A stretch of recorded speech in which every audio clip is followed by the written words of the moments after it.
party to 20th and Blake as the Rockies offense continues to turn up the music at Coors Field.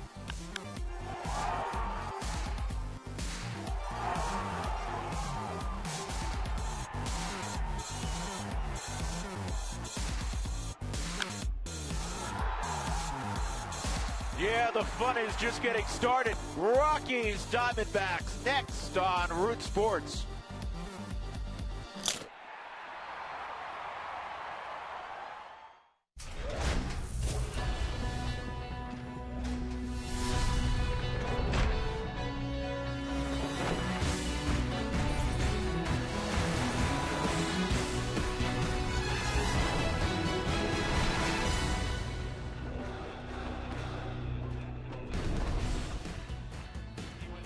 Step right up and come right in. Dress warm, though. It continues to be pretty cold at Coors Field. Rockies will open up a 3-game set against division rival, the Arizona Diamondbacks tonight. No snow in tonight's forecast. So we start out with terrific news in that regard, and even better news when we talk about the Rockies' play.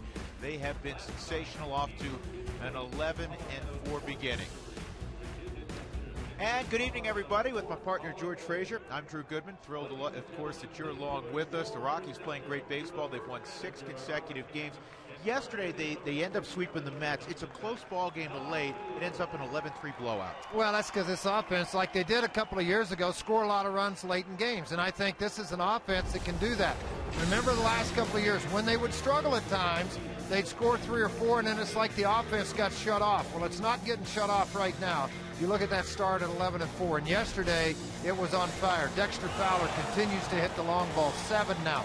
But look at the number of runs scored after the 7th inning, 34. That's tied with Cincinnati, most in all of baseball.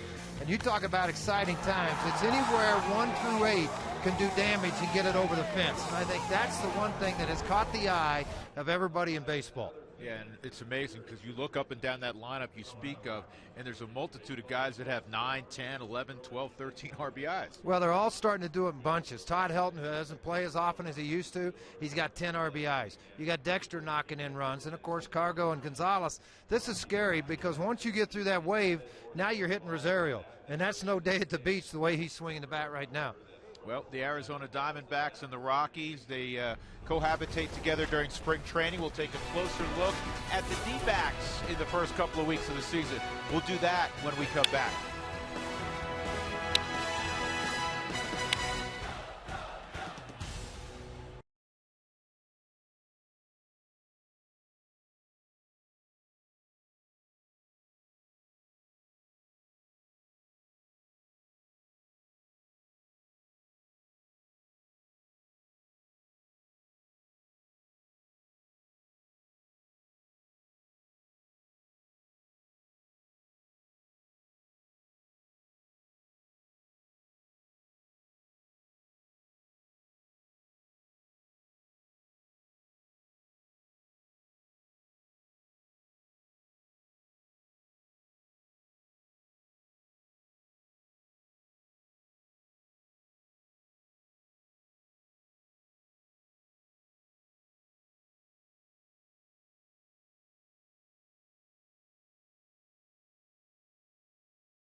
Kennedy as Chacin and Willeen Rosario make their way from the bullpen to the Rockies dugout. Back upstairs, I'm Drew Goodman. The Diamondbacks have been off to a pretty good start considering they've had a number of injuries. They're hanging pretty tough, and last night they beat the Yankees in the Bronx in 12 innings, 6-2. So it was a early morning, late night, if you will, for Arizona, but they're ready to go tonight. For more on their story, we check in with Jenny Kapnar. Jenny?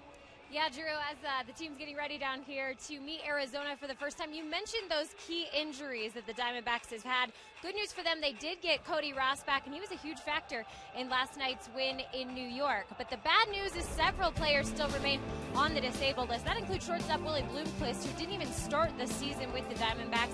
Adam Eaton has a left elbow strain, not expected back till early May. Jason Kubel late May, and Aaron Hill, the most recent blow, the second baseman, broke a bone in his left hand. He's expected to be out 4 to 6 weeks. So for manager Kirk Gibson, the response is it all starts with spring training and how you build depth on your roster. Unfortunately, we've had to call on quite a few of them so far in this young season, but they feel like they belong here. They understand our philosophies and how we want to attack our opponent and the things we want to do and the things we don't want to do, and they fit right in. And all you can try and do is hang on. Well, hang on, literally. This is a team that has already played 3 extra inning games this season. All 3 of those games came on getaway day. So, Drew, as you mentioned, a very late night last night for the Diamondbacks getting into Denver about 3:45. It's already been a very long season for Arizona. It has, but these are important games for the Colorado Rockies inside the division. Colorado looking to make it 7 straight. It's the Rockies and the Snakes. Come on back to 20th and Blake with us.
Is brought to you by your 7 neighborhood Toyota stores. Toyota, let's go places. And by Southwest Airlines. Find our fares online only at southwest.com. Welcome inside Coors Field as this 10-game homestand continues for the Rockies. They swept the New York Mets. They have one more game actually to play with them. That will come on June 27th after the Rockies return from a long road trip. They'll finish in Boston, fly back, and play a late afternoon game on the 27th of June against the Mets. And we are ready to go. Chacin will face Gerardo Parra, leading things off tonight for Arizona. And the first pitch of the ball game hit in the air to center field. Pretty well hit, but Dexter will get back and make the catch. One pitch, one out. Gotta love it.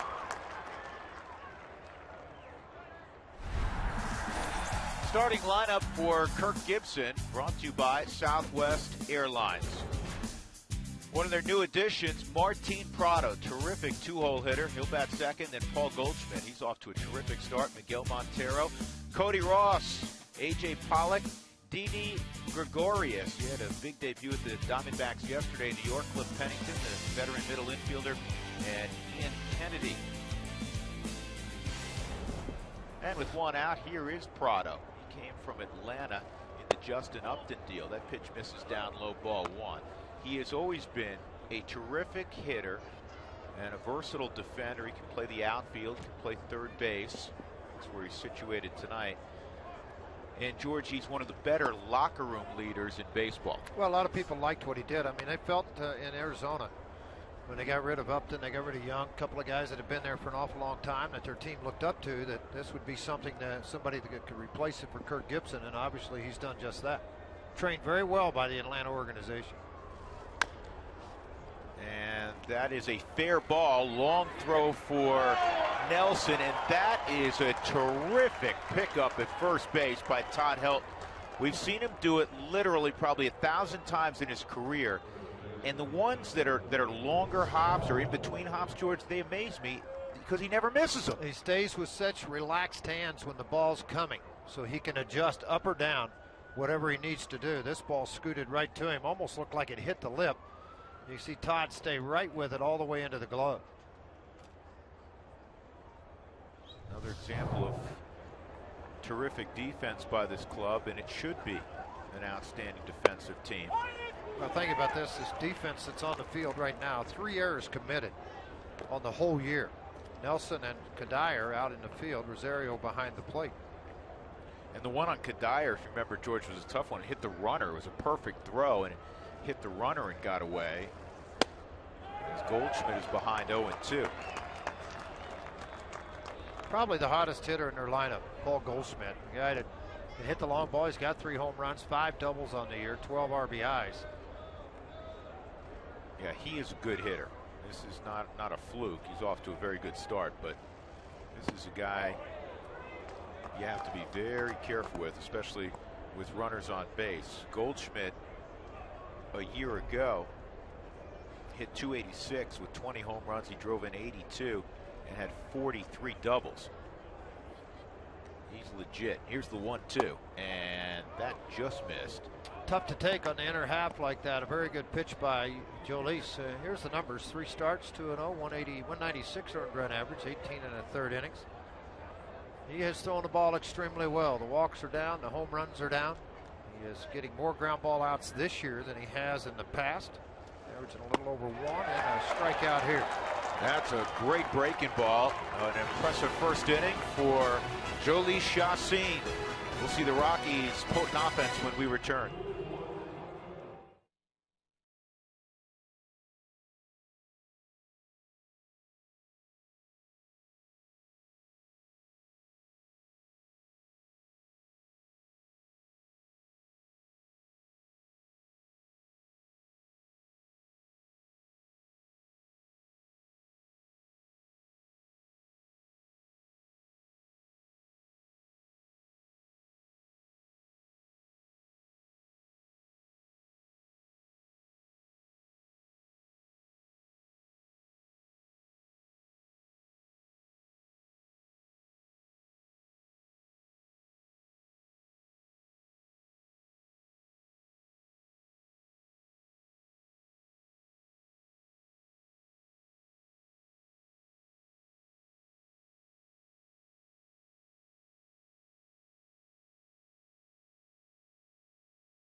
Winners of 6 consecutive games, and the first time in their history they have started a year at home 6-0, and that man has been a large part of the success in the first 15 games of the Rockies. He had another home run yesterday, his 7th. Here's Walt Weiss's Southwest Airlines batting order. Josh Rutledge, who hit a home run yesterday, will bat second. Cargo, 3 more hits yesterday. Troy Tulowitzki, Michael Kadire, Todd Helton, Willeen Rosario, Chris Nelson, and Chacin to face Ian Kennedy. 2 years ago, a 21-game winner, runner-up to the Cy Young Award in 2011. Last year, he followed up with 15 victories. And he's had some up and down this year, and that's not unusual for him.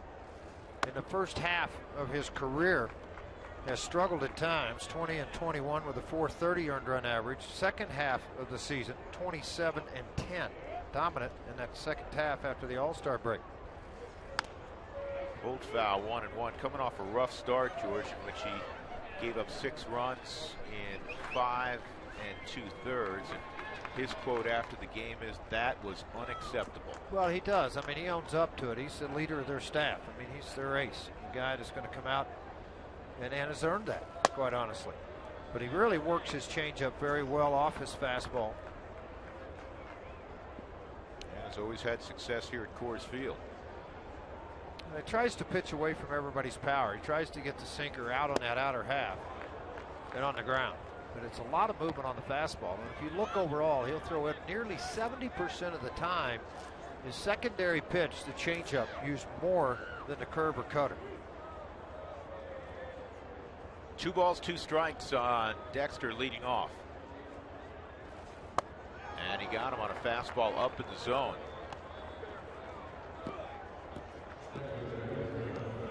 Tonight's defense for Arizona is brought to you by Excel Energy. Make the choices that fit your life, and Excel will provide you the energy to power it.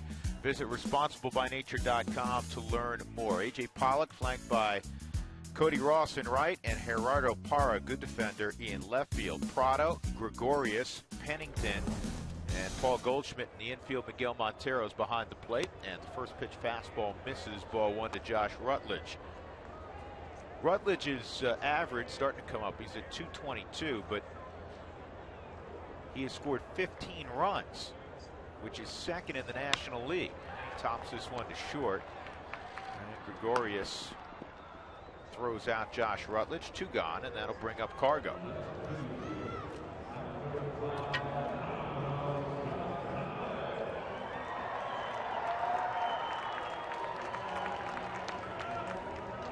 Cargo in the middle of things yesterday once again. A couple singles and a double.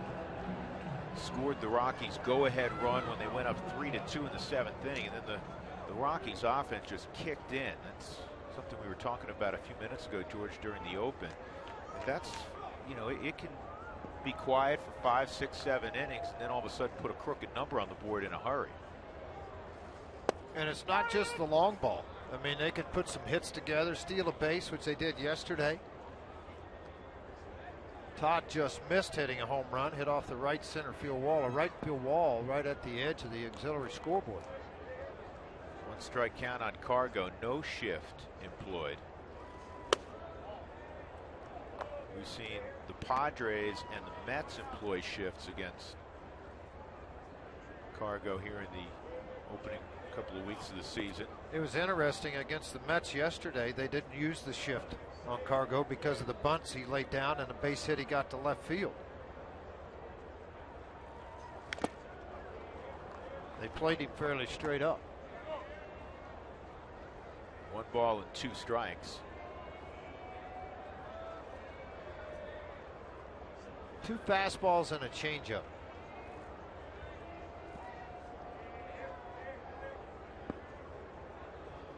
Kennedy, a lifetime .319 ERA at Coors Field, which is, I need not tell you, outstanding. Yeah, and it's not 1 or 2 ball games. It's 12 career starts here. In his last 5, he's 3-1 with a 180 against them. Just what Drew's talking about, the 3.19 earned run average.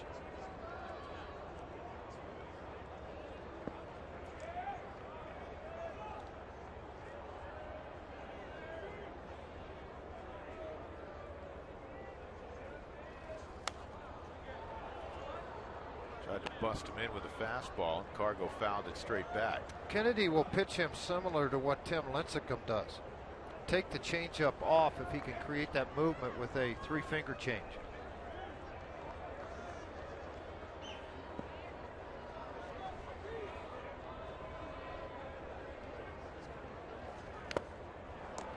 And it was held by Montero, so a very good first inning by Ian Kennedy to match what Jhoulys Chacín did. 1, 2, 3 for both pitchers. We'll go to the second.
Famous Blue Band group. They'll be playing through Saturday at the Buell Theater. Go check them out.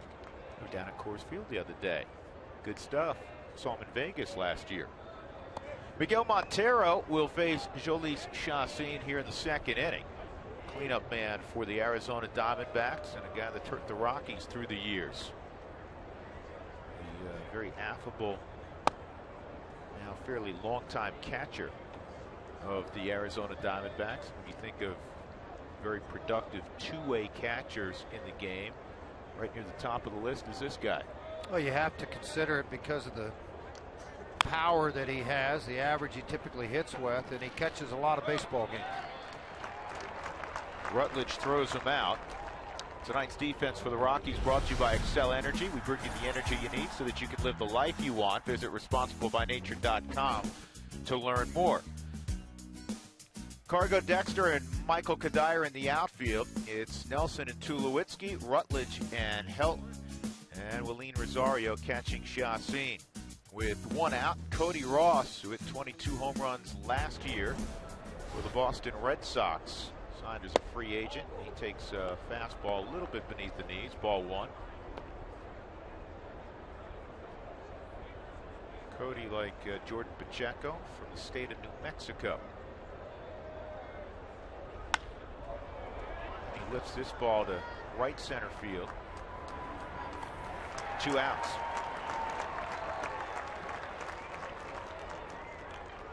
We talked to you about Ian Kennedy's and what he likes to approach hitters with. Now we'll take a look at Chacín's delivery, what he likes to do with it. 56% of the fastball. The changeup is starting to come back. That was a pitch when he won 18 games at the minor league level over the span of 2 A-ball spots, was just outstanding. I mean, a plus changeup. The slider, much better this year. It all lives off his fastball command. Through his career, he's averaged at almost 7.5 strikeouts per 9. This year, 5, a little over 5.5 per 9. A.J. Pollock,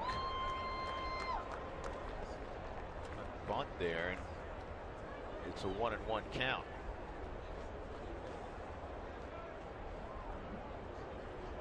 Boy, this seems like it's middle of the summer compared to the other day. It's nice in here. And yesterday, even though it was sunny out, good pitch. It was cold. It was 28 degrees. The game time temperature, 1 o'clock in the afternoon, which matches the lowest ever for a Rockies game. 28 degrees is baseball weather. No, and even though the sun was shining, I today visited with Jeff Francis for a while, and I said, how was it the other night in the doubleheader? He got roughed up into the ball game, and he goes, once I started moving and pitching, it wasn't as bad as what people thought it was. I just didn't make good pitches.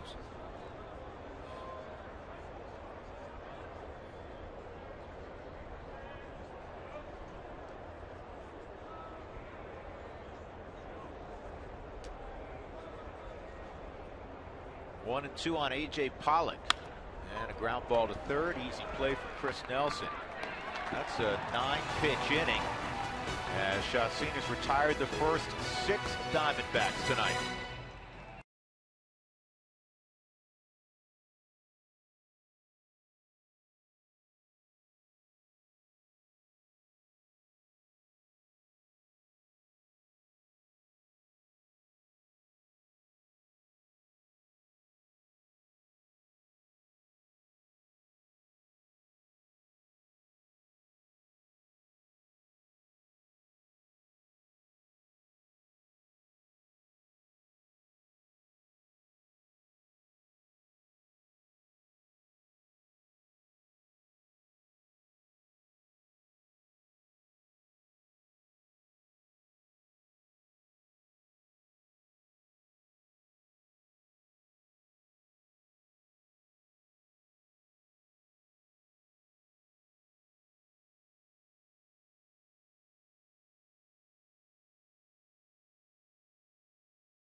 Dyer and Helton to face Ian Kennedy. Tonight's sideline report is brought to you by the Honey Smoked Fish Company. Secrets in the fire. It's a ready-to-eat superfood. And with that, we check in with Jenny Kapnar. Jenny. Drew, I know you're going to be so excited. It is back. I'm talking about Fan Friday. All you have to do is send your Rockies questions to @RootSports_RM, #FanFriday, and we'll get some of your questions on the air. We're fans at the office as well. So we had a question today. We were pondering who has the most home runs in franchise history. Of course, this spawns off of Dexter Fowler's hot start with 7 home runs through 15 games. So surprisingly enough, it's actually Larry Walker who has the most home runs through 15 games. He did it twice in 1997 and in 2001. And then Dexter Fowler, he ties Troy Tulowitzki, Vinny Castilla, and Andres Galarraga, who all have 7 home runs through 15 games. That's just one of the questions we had at the office today. I know you're sitting at home with some questions. Go ahead, send those in to @RootSports_RM on Twitter, and we'll get to some of them later in the broadcast. Drew, George. All right, Jenny, thank you very much. All those guys on that list. You expect to hit home runs. Vinny's on the list. The surprise is Dexter, who has power. In fact, it keeps getting better and better. 7 home runs in his first 15 games. And that's inside again on Tulowitzki, 2-1. If you come in on Tulowitzki, you got to come up and crowd his hands, and that's exactly what Kennedy has done. Behind in the count, 2-1. The difference, I think, for Kennedy that separates him from other pitchers is he'll now come back with a changeup or a slider behind in counts. And that's what he did. He went after him with a changeup, and it's 2-2. Tulowitzki just 3 for 17 against Ian Kennedy. Kennedy very rarely makes mistakes with that changeup. Vary from 78 to 84 miles an hour. Works about 8 to 10 miles an hour off his fastball. Even the count up 2-2. This is where you can get dangerous, where Tulowitzki can hurt you if you're not down with it. You get a ball elevated away from him, and he's allowed to extend his arms. Pretty good chance somebody going to grab a souvenir.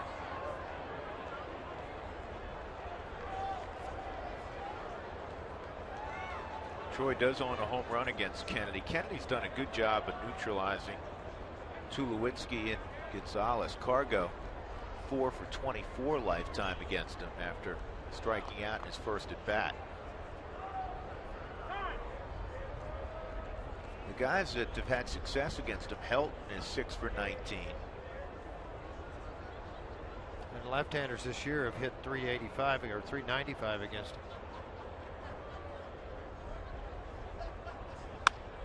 And a soft liner right back at Rutledge.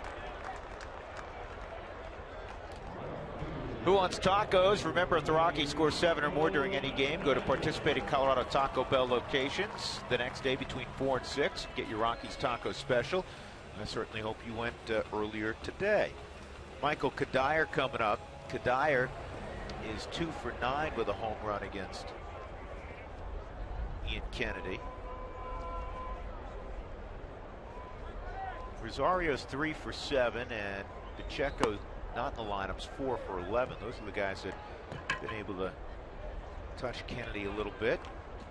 Kadire off to one of his hottest starts at home in his career, hitting 600, 9 for 15 at Coors Field. He was off yesterday, not by his choice, but he played the entire doubleheader a couple of nights ago. Hamstrings were a little tight, so Walt Weiss said, we're going to back off. That's on the outside corner. Paul Schreiber's calling balls and strikes tonight. Chad Fairchild at first, DJ Rayburn at second, and the crew chief's Jeff Kellogg, he's at third. The nice part about this lineup is there's some interchangeable parts for you. And a strikeout of Kadire. It's the third strikeout for Kennedy. That'll bring up Helton. Todd produced his 573rd double yesterday, which gives him sole possession of 20th on the all-time list. He was tied for a couple of days with Pudge Rodriguez. Todd almost, well, he came out of his helmet. Didn't come out of his shoes, George, but he did come out of his helmet swinging at that pitch. And you don't see that often from Helton. It's usually a very controlled swing for Todd. He got trying to get after this fastball and do it in a hurry too, but everything came around together and the helmet flopped up.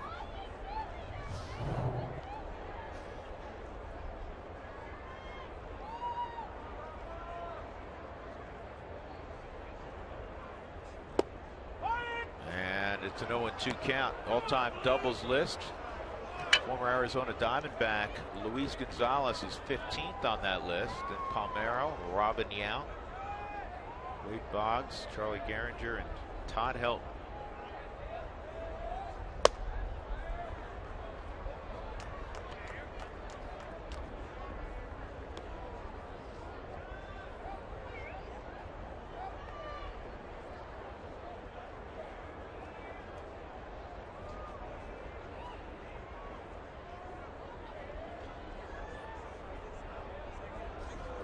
The 1-2. And Helton slices it foul.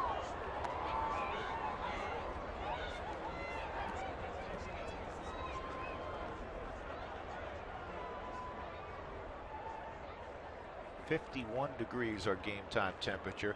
Arizona with that ball game last night, going extra innings, 12 innings in the Bronx, did not land until 4:30 this morning. Didn't get into their hotel till obviously much later than that.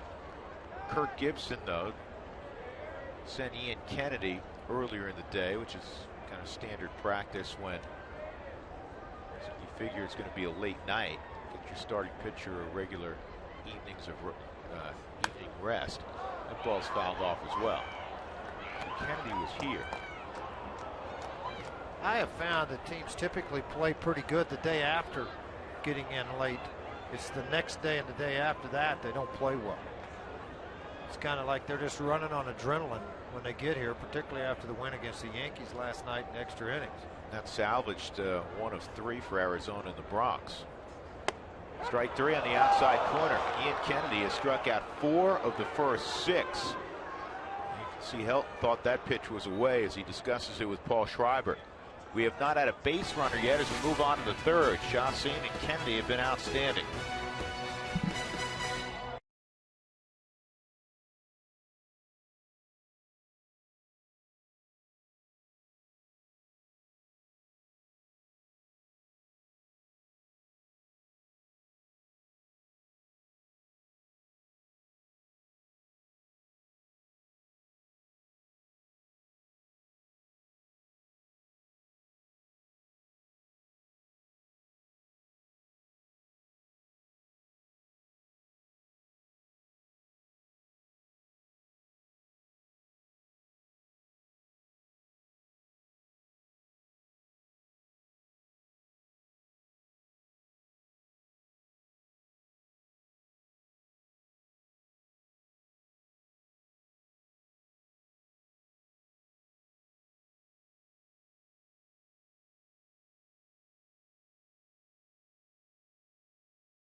Root Sports is brought to you by the Ford Fusion. Quality you want and power you deserve. Ford Fusion, go further.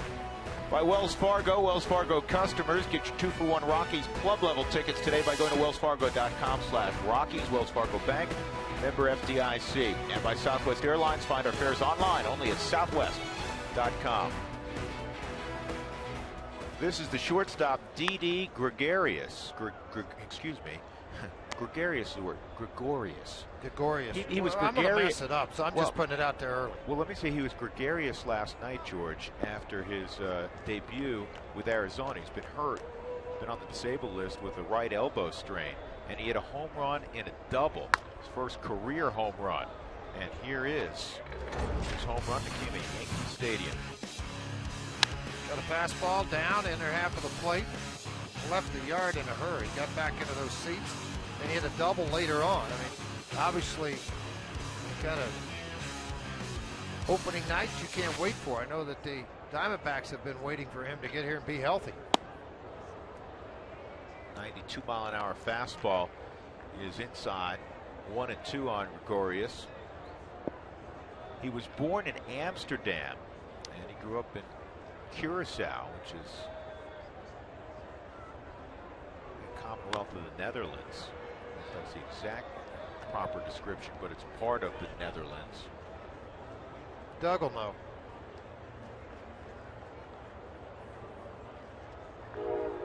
Doug knows everything, and if he doesn't, he looks it up so he thinks he knows it. I know this much, he speaks 4 languages.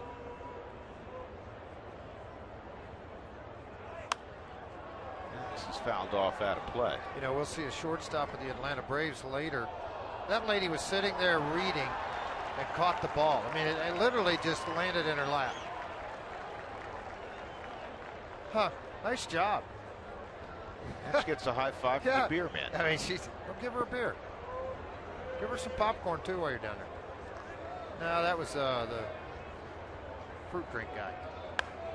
But Simmons with the Atlanta Braves from Curacao also. I mean, look at this. She's just sitting here talking. Oh, my goodness. She's talking. I mean, another 2 inches hits her on top of the head.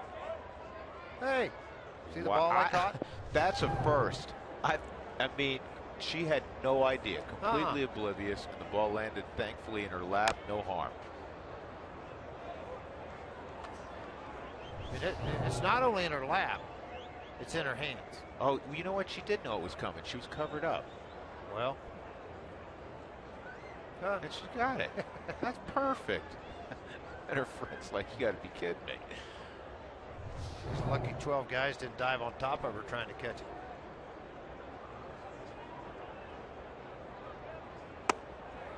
Outside 2-2, so Grigori is battling away.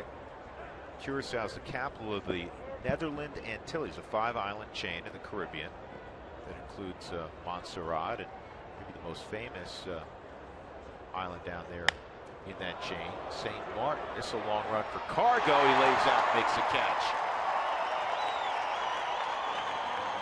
Takes at least a double away from Gregorius. First out in the 3rd inning. That'll bring up Cliff Pennington. Rockies fans, the Rockies are celebrating their 20th season, actually their 21st season. And on Fan Fridays, we want to get your thoughts. Tonight, text Toyota followed by your favorite Rockies moment over the first 20 seasons to 720-720 and watch as your thoughts are shown during the 5th inning of tonight's game. First-time texters, automatic winners, will receive a 1-day free pass to the Denver Zoo, courtesy of your neighborhood Toyota stores. 1-strike pitch to Pennington. Easy play for Todd Helton to put out the glove. I got it. 2 outs.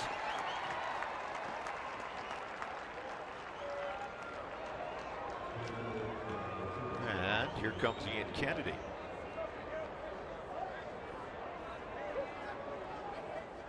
Sights at this ballpark.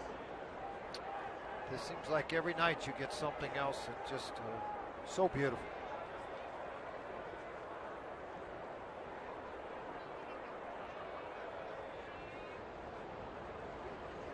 Kennedy's a good athlete. Didn't hit well last year. The year before he hit pretty well. His 21 win season. 0 for 6 this year, though he's got 3 bunts down. As many of you know, he went to high school with Ian Stewart. So Stewart went out on a rehab with the Cubs to AAA. Yep, a few days ago. And a strikeout of Ian Kennedy. So Jolie Chassin has been brilliant thus far. He has set the first 9 down.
You know what this reminds me of? I'm waiting. Eating dinner with Frazier. Well, they all know that's not true because you never go to the diner with me. When you come back, I'm always in Georgia. Left side of your cheek. You got a little bit. Yeah. It's typically whatever. Yeah. All right, we go to the bottom of the third inning, and the Blue Man Group over at the Buell Theater the next couple of nights. Rosario to face Ian Kennedy. We have not seen a base runner yet. First pitch changeup is down low, ball one on Willeen. He had a great at bat yesterday, George. Dumped a single out to right field to drive in to extend the Rockies' lead to 5-2. And he was behind in the count 0-2, and he worked it to 2-2, and then fought off a pitch to right center field. Great two-strike approach. And earlier in the week, remember, he drove in a run behind in the count with a single to right. Dante Bichette told me before the ball game that single he had a couple of days ago to right was his best at bat of the year. Now, this is a kid that's hit well over 300 with 4 bombs, and he was most impressed with a single to right behind in the count. Because it was a slider and it was nasty away, and he just able to throw his hands and use his strength and take it that way versus swing and missing. A lot of times when you have power as a young player, you'll pull off the ball. High fly ball to right field. He got under it just a smidgen, and it carries all the way to the back third of the warning track before Cody Ross makes the catch. Get discounts and scoreboard recognition when you bring your group of 25 or more out to Coors Field to a baseball game. You can call the Rockies 303-ROCKY and make some arrangements to bring that group out. Some great games coming up. With all the conversation surrounding Dexter's wonderful start, Cargo hitting 400 coming in, and Tulowitzki being healthy, Kadire, great start. The natural conversation surrounding Todd Helton, Willeen Rosario and his fine start. Chris Nelson, 289 batting average out of the 8th spot. Well, that's the thing. I mean, he's just carried it right over to where he was a year ago. Still is yet to hit that first home run, but it's close and coming. Oh, yeah, it'll come. And everybody said, I had a guy at the barbershop say, well, 4 RBIs. I go, there's nobody left on base. When you get to him, I mean, he's just got to get lucky that one of those guys in front didn't hit a home run, that they're standing at second or third.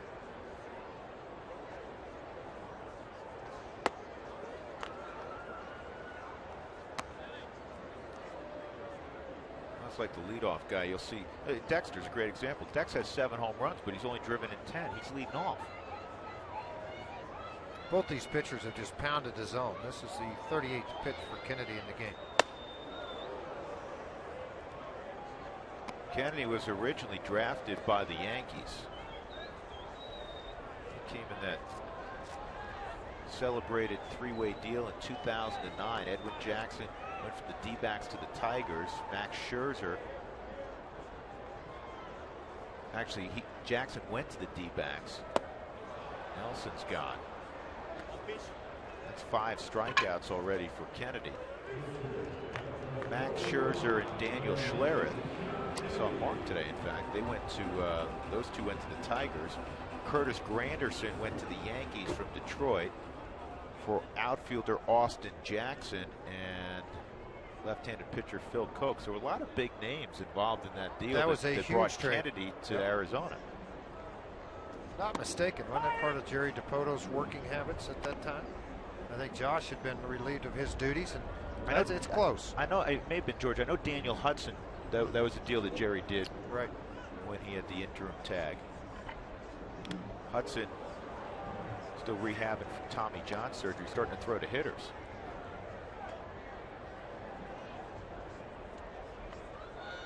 Two-strike count on Chassin. A couple hits already this year for Jolis.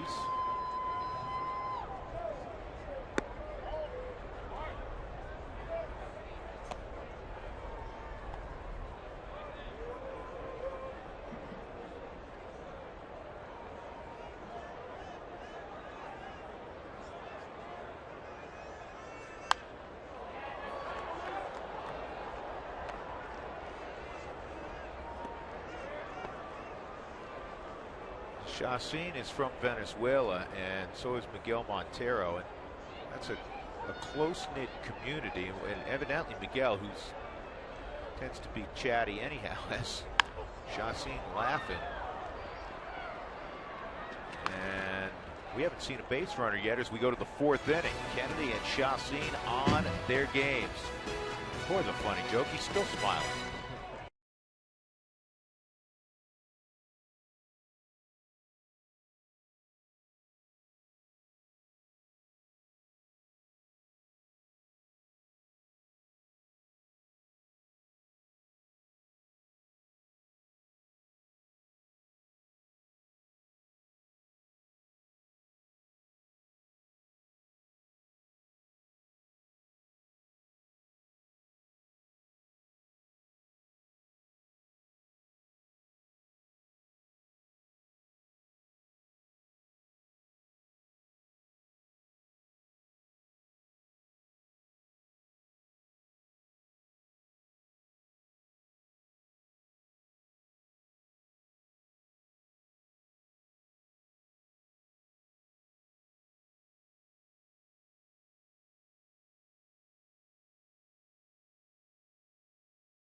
Head to the top of the 4th. Well, it is a Friday. That means here at Root Sports, it's a Fan Friday.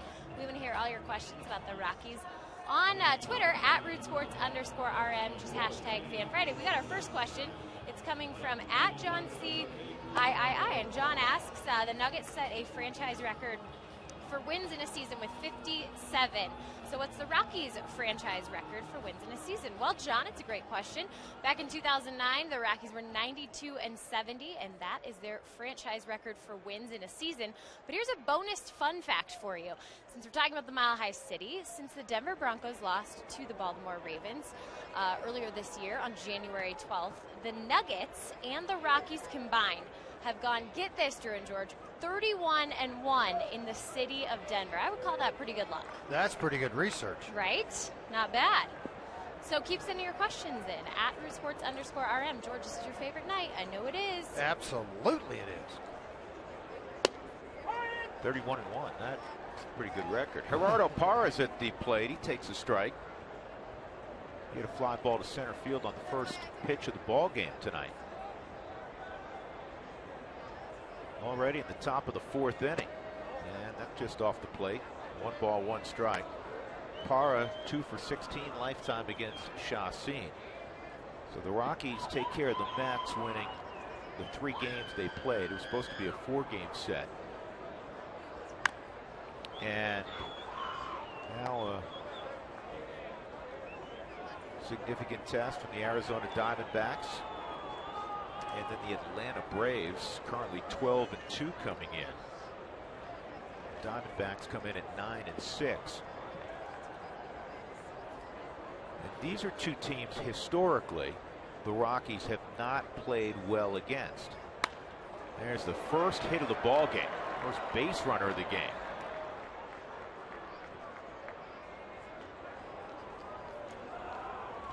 The Braves and the Rockies, through the years, the Rockies have their worst win percentage of any team in the National League against the Atlanta Braves, and their 5th worst win percentage against the Arizona Diamondbacks, who began play in 1998. And I think that's why it's so important to the ball club mentally more than anything else. Okay, we're 6-0 in our start at home. We've been able to beat San Diego. We beat the Mets. We beat up on Milwaukee a little bit. Scuffled in San Francisco. But if you can play well against these 2 franchises, it's only boost your confidence further. You may change up coverage here, George, because up the middle, this is a great hit and run man. Gerardo Parra,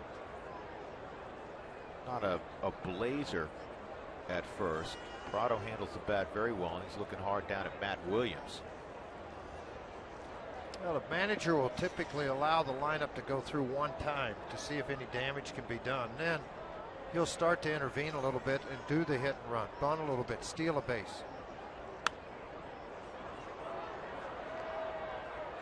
I'll tell you, real quick, George, that was a swing that looked like it was a hit and run, and Parra didn't run. Yeah, I mean, it was kind of an emergency hack and something away from him.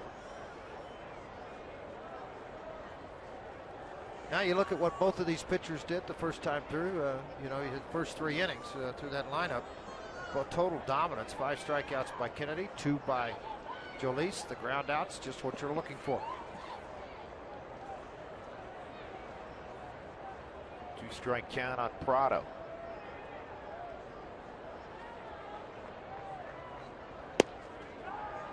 And the throw to first. Ooh. Helton thought he got him on the foot, even though Parra didn't slide. Chad Fairchild right on top of the play. He was that. I mean, that's one of those deals where the umpire is right on top of it. Big lead by Parra, then a snap throw down, and Helton trying to catch, snap, and slap. It's dangerous because you can get spiked. Watch. Yeah, Good the foot call. did get back. Yeah, the foot did get back. Close. Nice idea. Shows the confidence growing in Moline, too. Not afraid to fire behind the runners.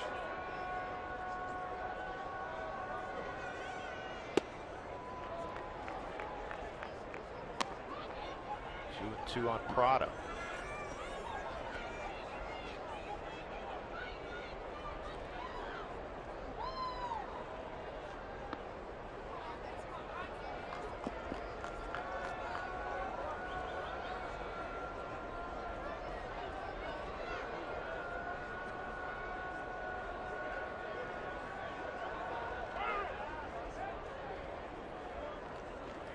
Parra at first is 3 of 4 trying to swipe bags.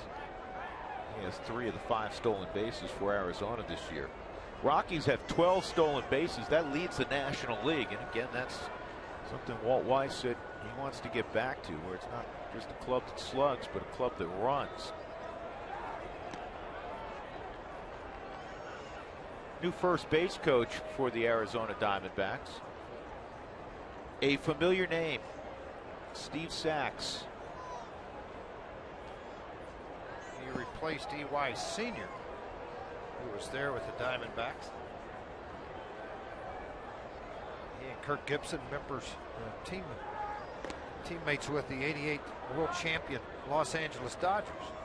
You're wondering where the connection is. He has a big name staff. Talking about Kirk Gibson. Alan Trammell's on his staff, Don Baylor's on his staff, Matt Williams, Charles Nagy was a heck of a pitcher. And now he adds Steve Sachs. And of course, he had, as you mentioned, George Eric Young on his staff. So all guys who had great success in the big leagues. Parra started to go, swung on and missed. Prado's gone. 1 out. And that'll bring up Paul Goldschmidt. Taking a look at this pitch, particularly giving a good look at it on a Mike Shaw Subaru Supermo, of where he's trying to go with this slider. Not so much it broke left, but it did down because he stayed on top of it. He got the strikeout. And Rosario ready to fire. So far, Rosario 60% at throwing out would-be base stealers. That will shut down the running game on most teams. You got Paul Goldschmidt on that same slider, his first time up.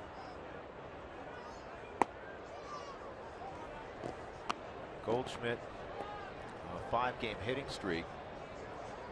He has reached in all 15 games so far this year for Arizona. His start this year, even though he ended up with really good numbers, we mentioned him in his first at bat. Last year he got off to a very poor start.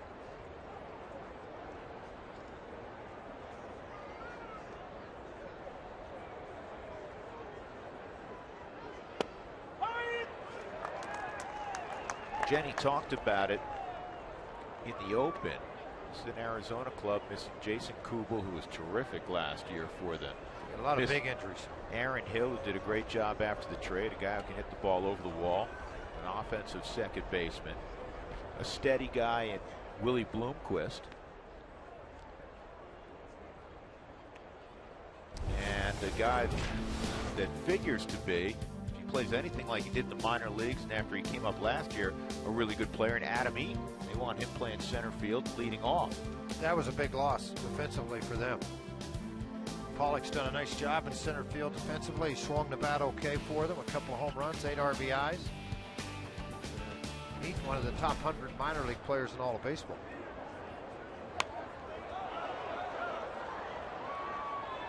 Hill's going to be out for a while with the broken hand. He got hit on the hand. Don Baylor was telling me that Don was like the human pincushion. Nobody got hit more than he did. And he said that happened to him once, and it's a bad bruise. The doctor told Hill, just don't check swing because then it puts a lot of pressure on it. Well, I mean, it's easy to say, but it's kind of tough to do it. Your instincts take over. He had a check swing trying to play with it, George, a day later, and he heard it pop, and then he had a fracture in there.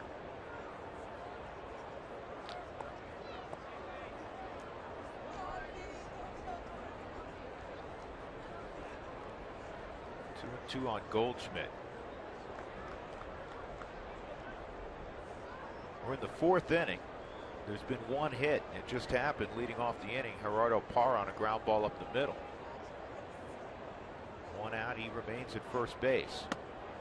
And now it's a 3-2 count on Goldschmidt. So you got to figure that Kirk Gibson will put Parra in motion.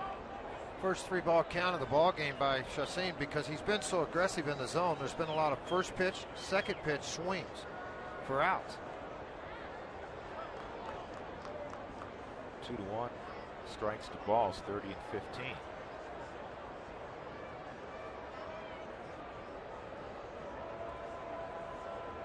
Parra doesn't go, and it's a ground ball to short. This is an easy double play. 6-4-3. And through 4 innings, Chassin has still faced the minimum. Top of the order for the Rockies.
Presented by Mako, the company that repairs all kinds of hits. Tuesday, late, it was Jordan Pacheco driving in the game winner. Carlos Gonzalez scores, and the Rockies have a walk-off victory against the Mets. Check out your local Mako for collision repairs and auto painting for as low as $349. Visit Mako.com today. Second time through the lineup now for the Rockies to look at Ian Kennedy. Kennedy retired the first 9, including 5 strikeouts, and he struck out Dexter Fowler in the bottom of the first. Dexter right now, as it stands going into tonight's ball game, 3rd in the National League at total bases with 38. If you're wondering, Justin Upton is first with 50, and oh, by the way, Gonzalez at 41 is second.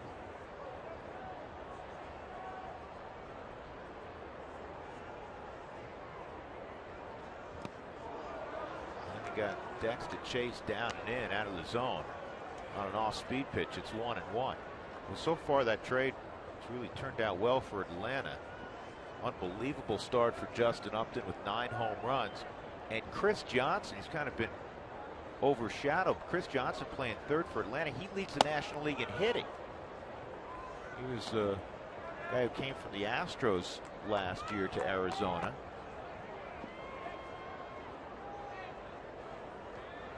2-1. No score, bottom of 4.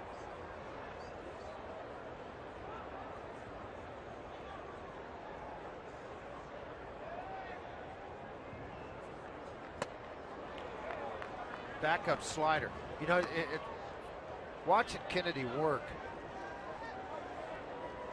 he never goes back or doubles up. And he tries to stay out of the location. Mike Shaw Subaru Supermo, that's a slider they're trying to run down and in. It just backed up because he didn't finish it. Sometimes that backup slider could be a great pitch. 3-2 as that fastball's nowhere close. First 3-ball count that Kennedy's had, as it was in the previous inning, top of the inning, I should say, for Chassin. Not going to let Dexter get on base with the damage behind it. He'll let fastball, which he has very good command of. I told you earlier, he'll throw the fastball 68% of the time. And you say, well, if you know it's coming almost 70% of the time, why not more damage? It's because it's down in the zone. He can work it to both sides of the plate very efficiently. And that's a big time chainsaw job on Dexter Fowler. That bat went flying. Fowler hits the jam shot to short, and that'll bring up Josh Rutledge. Tonight's Cold Hard Fact is brought to you by Frost Brewed Coors Light. Well, last year, here are the records inside the division. San Francisco, not surprisingly, they won the division. They are world champs. They went 45-27, 18 above 500 inside the division. Arizona 4 above. The Rockies need to improve dramatically. They were 16 below 500. They went 8-10 against Arizona last year, 4-5 on the road, 4-5 here. Rockies on the road so far this year, 5-4. And a perfect 6-0 at home. Outside, a 2-0 count for Rutledge.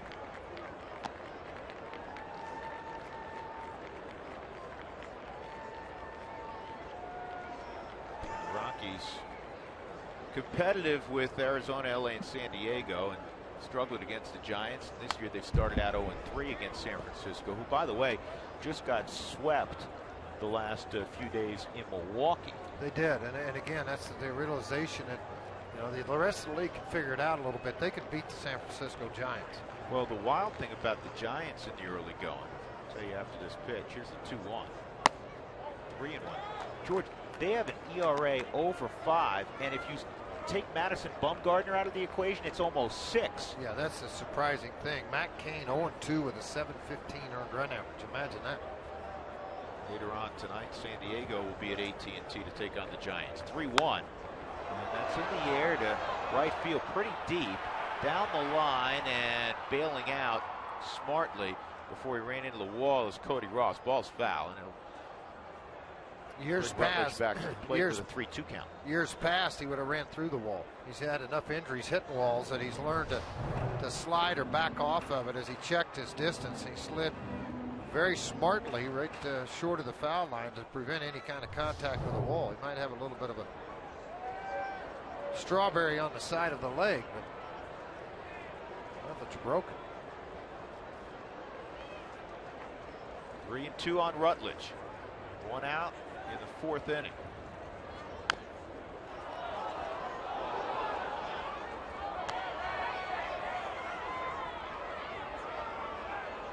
Mentioned that Kennedy in his last outing struggled against the Dodgers. 5 2/3, gave up 6 runs. Asked Miguel Montero about it. He said, you know what, the last guy I ever worry about is Ian Kennedy. Ball 4. Now the Rockies have their first base runner. He's been Mr. Steady for Arizona since the trade. Really trying to eliminate giving free passes out in this ballpark, and Kennedy has said that numerous times. That's why he's had success here, because the middle of this lineup can do so much damage. 40 pitches total the first 3 innings. He's thrown 18 to the first 2 batters here in the fourth. So lost command, fouling off a few pitches, extending things on him. Cargo fouled off a few pitches his first time up, and then got a foul tip of the changeup secured by Montero for the strikeout. 4 for 24 lifetime against Ian Kennedy. Rutledge, with 4 stolen bases, leads the Rockies. And again, it's an off-speed pitch. 0-1 AT&T trivia question.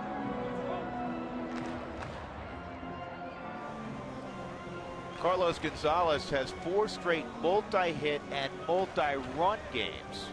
We're the only 2 other Rockies to accomplish the feat. In other words, 2+ hits, 4 straight. There's 2+ runs scored in 4 straight.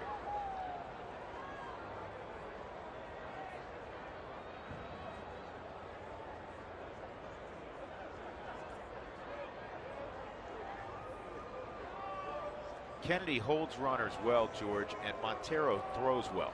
That's part of, you talked about it earlier, being a very good athlete. That's exactly what Kennedy is. Feels his position well, holds runners well.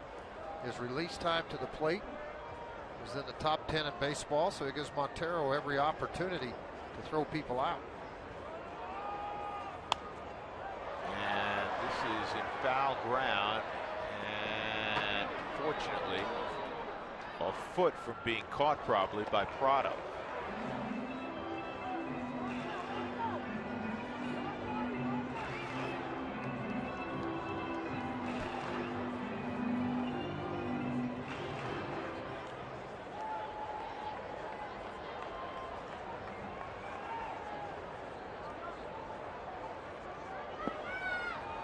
Rutledge with a lot of speed at first base. Kennedy will pay attention on an 0-2 count.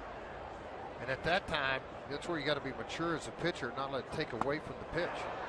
It did. And another strikeout. Second time he's gotten Gonzalez. 6 punch-outs for Ian Kennedy. Halfway there to a career high of 12. He's done that 3 times. The last was on June 5th against the Colorado Rockies.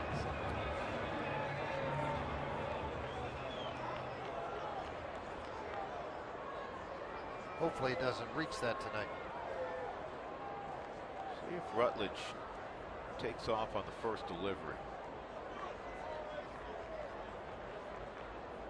Slide step, not going. Ball cross deep left field. Got a chance to get out. It will. 2-run home run. Troy Tulowitzki. He breaks up the no-no. And with one swing, breaks up the shutout. 2-0 Colorado on his 5th jack of the year.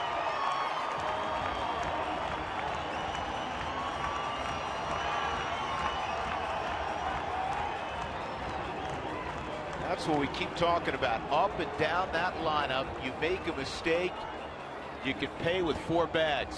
But if you go away from Tulowitzki and you elevate, remember he came inside earlier. They're trying to take that pitch away, but look at it run to the belt.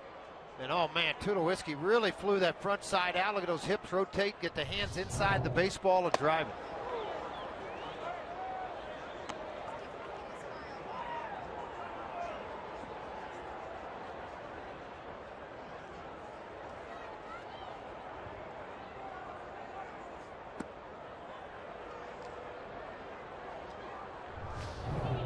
Watch how quiet that head stays.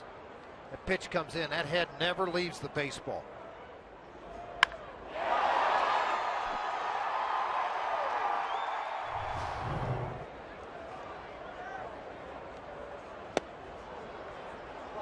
One and 2 on Kadire.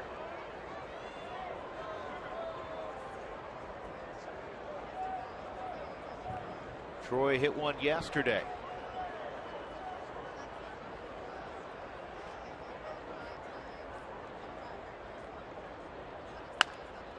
Down the line, off the bag, and into left field. And Kadire takes a wide turn, and now when he sees Gregorius on his knees, will move up to second. Good aggressive base running for Michael Kadire. Part of hustling up the line and taking a wide turn and then force the defense to either make the perfect throw or possibly even a mistake and advance even farther. The ball hooked right there. It's going to barely catch the bag, pop up straight up into the air. You see Gregorios go after this baseball, and when he fumbled it slightly, that allowed Kadire to go ahead first slide into second base, but only because he hustled wide around first it allowed him to do it. And it scored a double, as I think it should be. Gregorius didn't really have an opportunity to field that cleanly. Todd Helton with runners in scoring position this year, 7 for 13. Is that any good?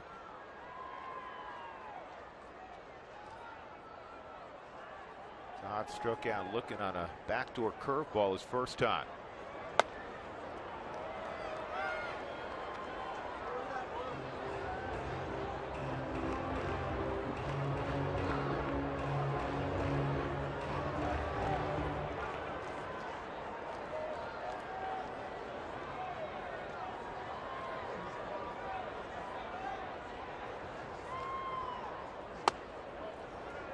Two and nothing on Help. Rockies all-time RBI leader, closing in on 1,400. Tulowitzki moves up with those 2 RBIs, breaks a tie with Matt Holliday. He's 6th by himself. And it's 3-0. Rosario's on deck.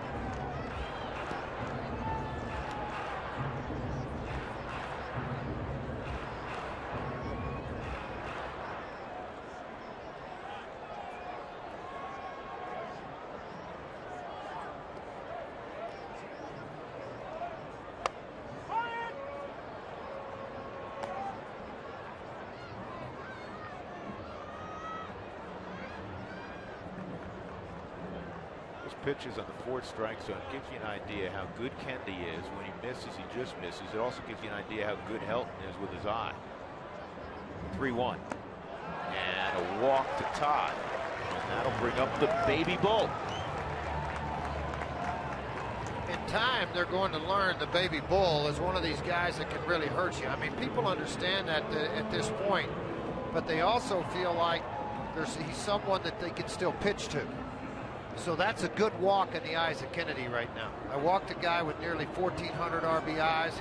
He's hit well with runners in scoring position. I know the kid took the ball to the warning track, but at this point in the 2 of them here, I mean, he's in his mind and Montero's mind, I'll take my chances spinning a breaking ball with Rosario and try to get him out versus trying to trick Helton. That's why you saw the changeup on a 3-2 count and down in the zone. And, you know, if he hits it, great, he hits it in the ground. Conversation I had this afternoon with Dante Bichette about Rosario, where it's not just one of these guys who's going to hit a lot of home runs and hit 235. He is becoming an astute hitter and understanding situations. So well, I think when he first came up, he chased breaking balls out of the zone, and you could pitch to him much easier than you can now. I think Torey Alba has played a role in his defense. I think Vinny Castilla and Dante Bichette have played a huge role in his offense. Even though it was a great offensive year a year ago, it can get better. And I think with Vinny being such an idol to him and Dante coming in with such a positive attitude about everything. Just good to see those 2 guys. Well, you know what it is? It's just the swagger. I mean, they had a swagger when they wore a Rockies uniform. They went on the field. I mean, those are 2 guys you didn't want to mess with. And that swagger's back in this lineup, and it's really fun to watch.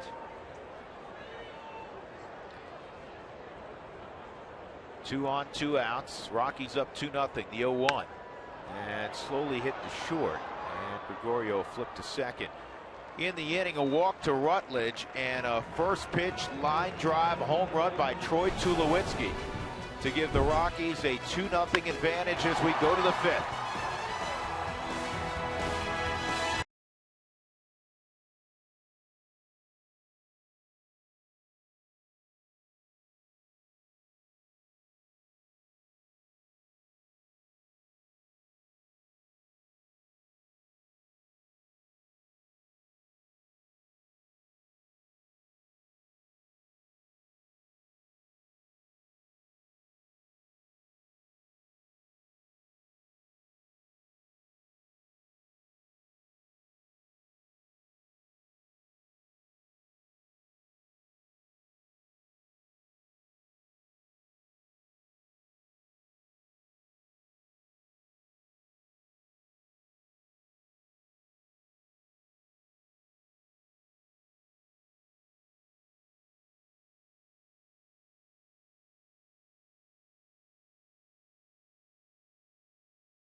That's pretty creative. Do you do that, George?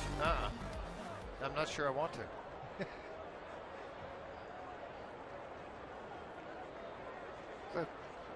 It's a blue gunk dam in their mouth. Miguel Montero to lead things off in the 5th inning for Arizona. The Rockies up 2-0 on the Tulowitzki 2-run shot. Colorado with 2 hits. Just 1 hit for Arizona against Chacín that came last inning. A single by Gerardo Parra. He was erased on a double play ground ball from Carl Goldschmidt. And strike on Montero.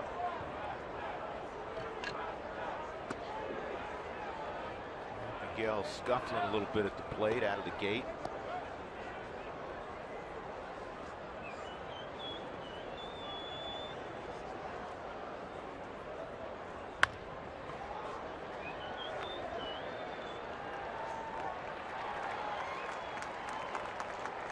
And for the second time, he hits it on the ground to Josh Rutledge. Was watching in New Zealand on Spilly's walk-off. Spent the next hour re-watching, smiling and laughing. Pure joy.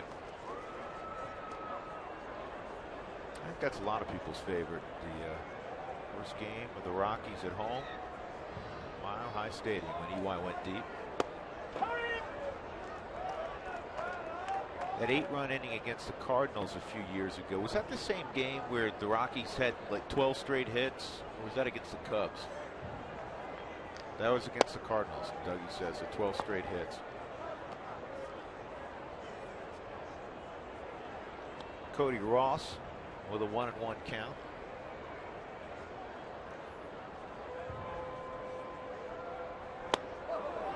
George, that much anticipated matchup in Queens between Matt Harvey of the Mets and Steven Strasburg of the Washington Nationals. A TKO in favor of Harvey. Harvey's been outstanding. 4-0 now. He's going to be 4-0 because they're up big. The game's not quite over yet. He went 7 innings. He allowed a run on 4 hits. He walked 3, struck out 7. Strasburg went 6 innings. Gave up 4 runs, 2 earned, 5 hits. Walked 2, struck out 6, but gave up 2 home runs. 1 to Davis, 1 to Lucas Duda. Harvey now in 4 starts has allowed 10 hits. Amazing what the young man has done. They got another one coming in, Zach Wheeler, also. It's in AAA and performing well right now in Las Vegas. A tough park to pitch in. Chacín strikes out Ross. That is punch out number 4 for the Rockies opening day starter, Jolie Chacín. How good's he been tonight? All about pitting a breaking ball and pounding the zone, and he's done just that. Well on top of this hard slider. Spins it away from the power of the bat in contact with a lot of depth.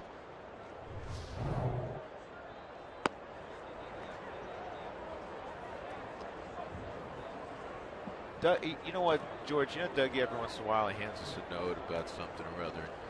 Is it an obscure note well, this time? No, here's the thing. I told him I wasn't going to read this. And this is exactly why. Now, I'll read it after the fact. Doug handed it to me. I said, I'm not reading it. And There's got to be something positive for Pollock against him or something. Remember last inning I said Parr is like 2 for his last 18 against Chacín, something along those lines. And I had it written down here, and I roll it out. And what does he do? He promptly gets a hit. So Pollock comes up and he says, Pollock's 0 for 8 career-wise at Coors Field. I said, Doug, I'm not going to read it. And that's why, because you jinxed him and he just got a base hit. It's all on Doug? Absolutely. Doug, next time you have a thought coming at you, duck.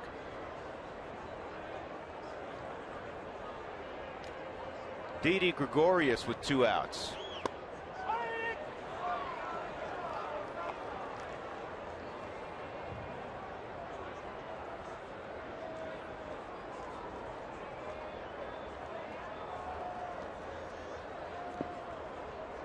Talking to Glenn Sherlock, their bullpen coach, about Gregorius.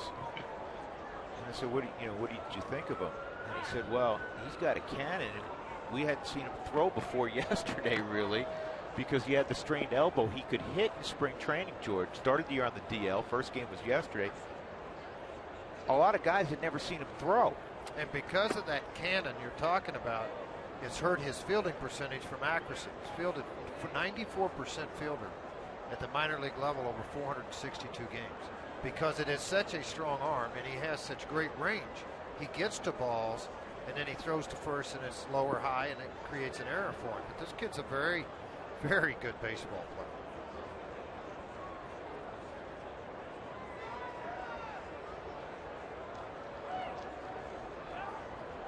Well, they let go of Stephen Drew, George. They got rid of Stephen Drew, and they've been looking for a shortstop, and that's why they went and got Gregorius. They hope he's their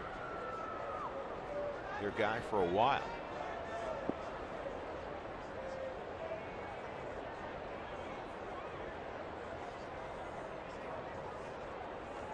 Two outs, man on, 1-1 on Gregorius. To me, it's a very quick bat, inner half. Keith Hernandez told me this a long time ago, and it was backed up by Jim Cott when I first came to the big leagues. A guy that stands right on top of the plate, you think you can beat him in, they're looking in. A guy that stands medium and away from the plate, you think you can beat them away, but they're looking away. So like he's crowding the plate on his great overhead shot. See, I mean, his knees are almost on the line. And you saw when he came inside a couple of times earlier, he reacted quick and jerked the ball.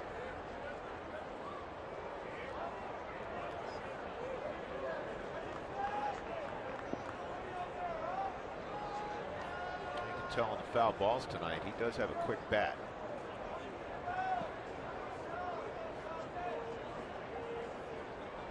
It's either really quick or he's cheating on the fastball a lot. I'm thinking it's a pretty quick bat. He doesn't get cheated at the plate. No, that was a slider. His stance and swing, I mean, it reminds me of a kid I watched last year, the number 3 rated prospect in all of baseball, Oscar Taveras of the Cardinals. Crowded the plate, left-handed hitter, very quick on the inner half. Power to the opposite field. He ate up and spit out the Texas League last year. He had his first home run the other night for Memphis. He's in AAA playing now.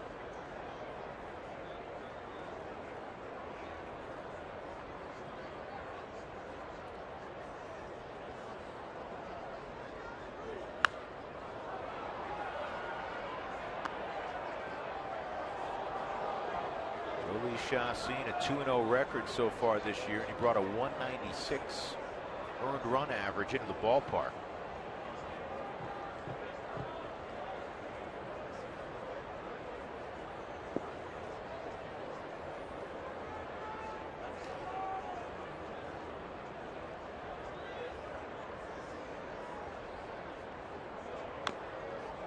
It's hanging tough.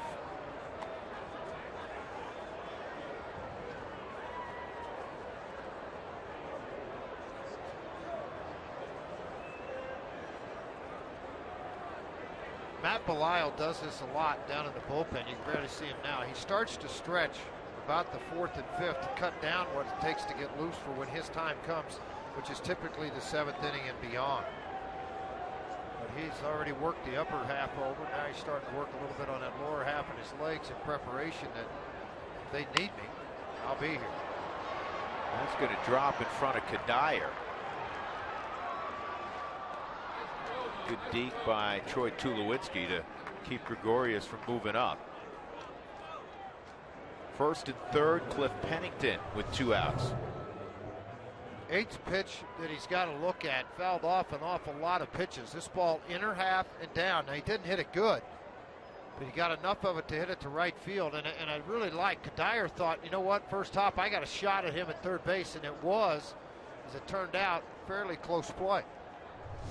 Chacin doing what he's done well all year. 7 ground ball outs, just 3 fly ball outs with 4 strikeouts in the ball game. Pennington hit it on the ground to Helton his first time up. 2-0 Colorado. First situation of the game for Chacin. Back-to-back 2-out singles. That was quite an at-bat by Gregorius.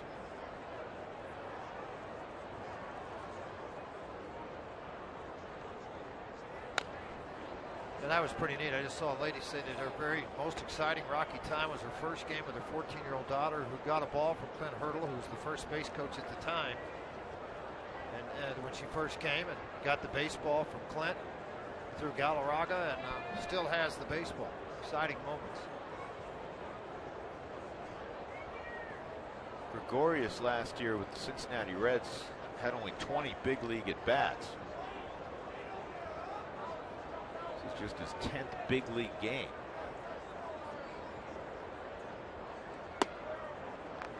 Ball and a strike on Cliff Pennington, the former Oakland A. Switch hitting middle infielder. He's been their primary shortstop right now with all the injuries. Lundqvist being out, Gregorius being out. He's playing second tonight. Gregorius is at short.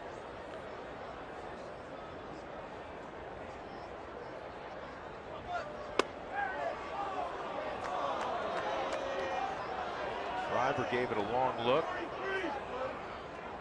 2-1.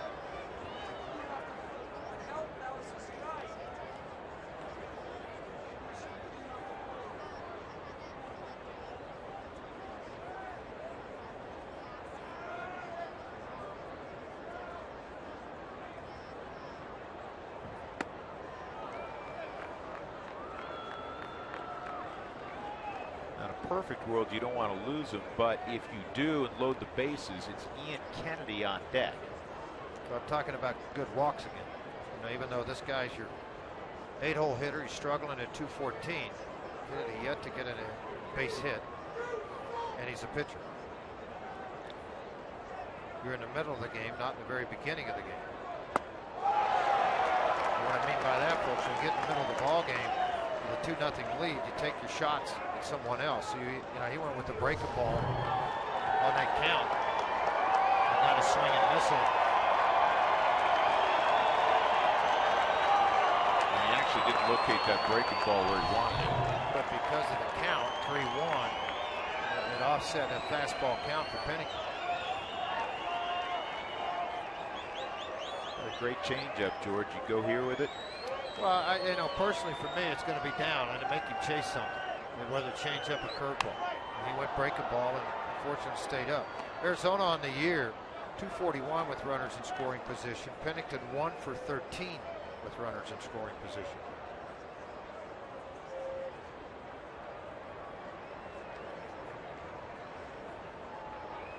The Rockies are third in the National League, or excuse me, in all the major leagues at 336 with runners in scoring position.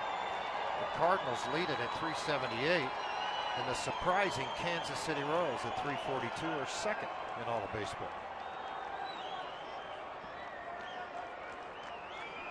A lot of good hitters on that Royals team. Yeah, it's been a while since anyone's mentioned the Royals at the top of any category. It's good to see. 3-2 again, and it's a changeup. Looks like a fastball, actually, and it's inside. So the bases are loaded for Ian Kennedy with 2 outs. Rockies ahead 2-0.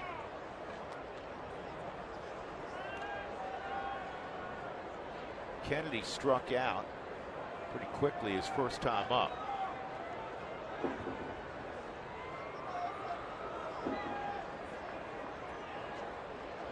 Outfield shortens up. The slider on the outside corner. A.J. Pollock is at third. He had a single. Didi Gregorius, a soft single to right. And Cliff Pennington just walked. 2-0 Colorado on the 2-run home run by Troy Tulowitzki. And that's in there 0-2. I love when hitters do this, George. Look at the 0-2 count. You look down at Matt Williams for the signal. And he goes, what do you want me to do? You got a sign for me?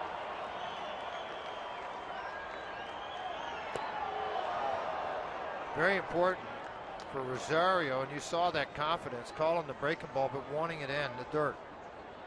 And I think where pitchers have really gained the confidence from him by throwing balls in the dirt, he's been able to block with a little bit bigger glove this year behind the plate.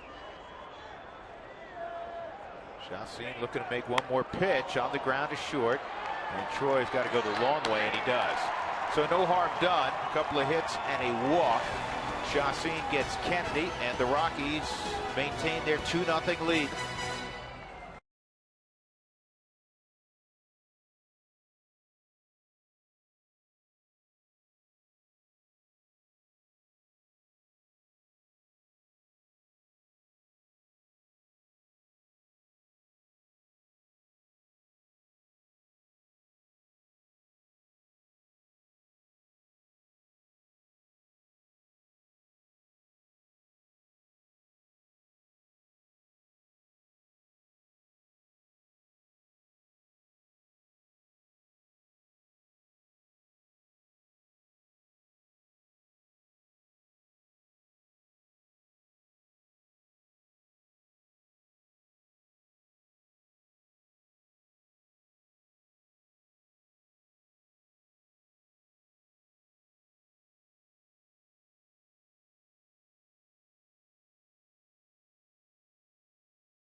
Lexus look back. Been a pitcher's duel between Ian Kennedy and Jolie Chassin. Kennedy, though, got a fastball on a first pitch up to Troy Tulowitzki, and he lined it out to left field with Josh Rutledge aboard on a walk. That is all of the scoring in the game. Jolie Chassin has been marvelous from the Rockies' perspective. 8-9-1 here in the fifth inning. Chris Nelson, Chassin, and then Dexter Fowler. It's brought to you by Cooney Lexus, where luxury has an address.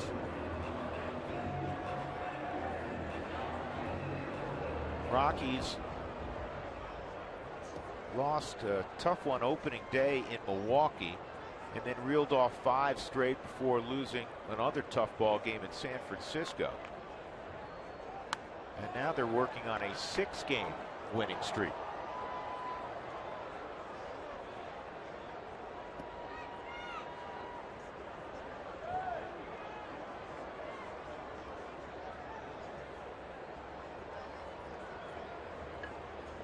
And Nelly drives this ball to center field, and it is over the head of A.J. Pollock.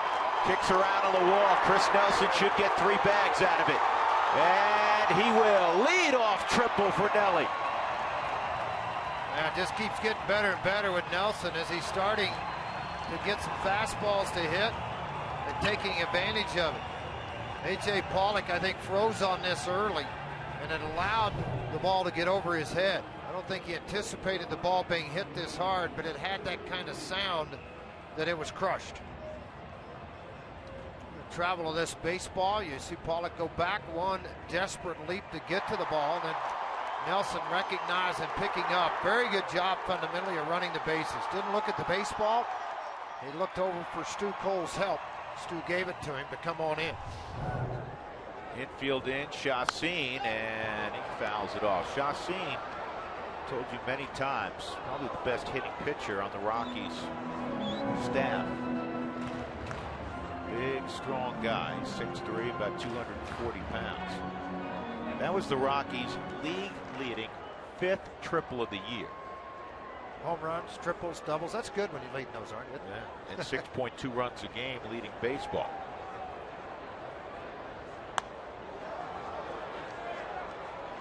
Knowing Jolie, George, he's mad at himself right now because he got 2 pitches, 2 fastballs up to fire at, and he believes he should have gotten one of those to the outfield. Competitive guy.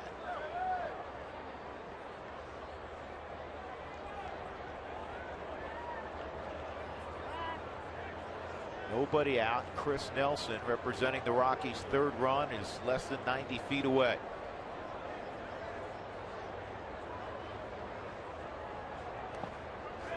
Blocked by Miguel Montero.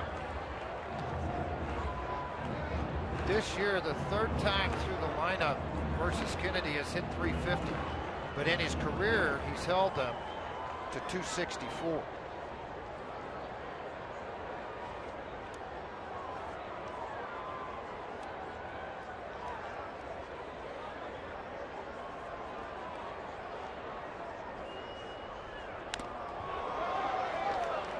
Well, the Rockies, George, made a move before the ball game. Chris Volstad, who threw the final 2 innings in yesterday's 11-3 victory over the Mets, was optioned out to AAA Colorado Springs. Josh Outman, who's been up quite a bit last year, throwing the ball very well in Colorado Springs. 10 2/3. He has struck out 14 and walked just 4.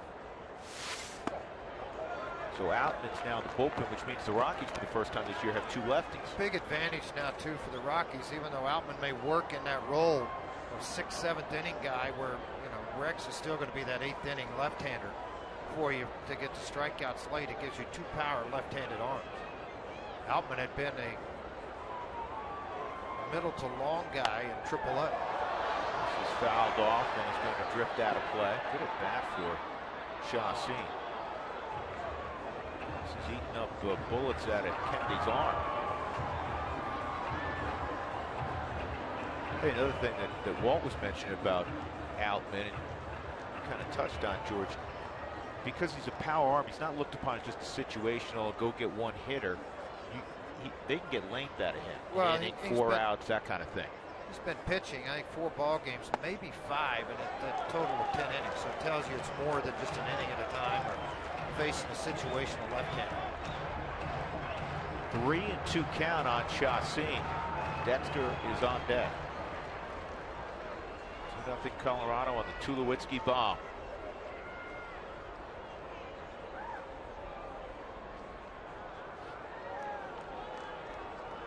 Sometimes when a pitcher does that, George, is he not convicted? Well, you know, you're trying to make a pitch to get an out here, and it's 3-2. And you got to step off of that thing, even though it may be the best pitch at the time. He's feeling more comfortable to do this, but this will get the run in. It will. Pollock in center field is going to make the catch. And cruising in is Chris Nelson. Great, and I mean great at bat from Jolie Chacin. Michael Kadire, Troy Tulowitzki, the first two to greet him in the dugout. I mean, that was a middle of the order at bat. What a battle by Chacin. 3-0 Colorado. All part of being a complete pitcher. That was exceptional. You talk about George against Ian Kennedy, the ace of the Diamondbacks, one of the top right-handers in the National League. Battled more to get an opportunity to do some damage, and he did it. All started with Nelson's leadoff triple. Dex pops it up in the area of the shortstop, Didi Gregorius. 2 outs.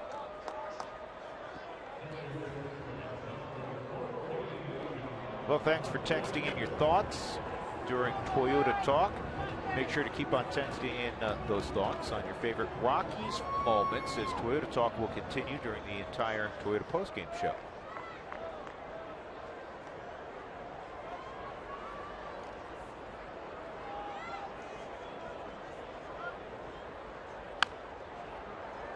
And Rutledge bounces one to Stu Cole.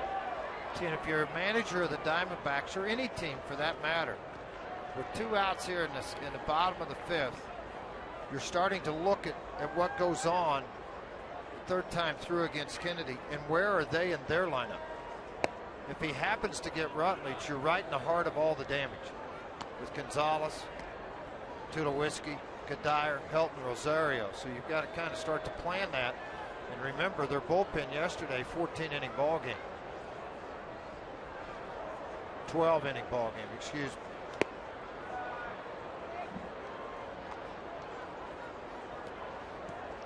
That's why the late expansion of the lead for the Rockies yesterday worked out so well, and then just 2 pitchers utilized.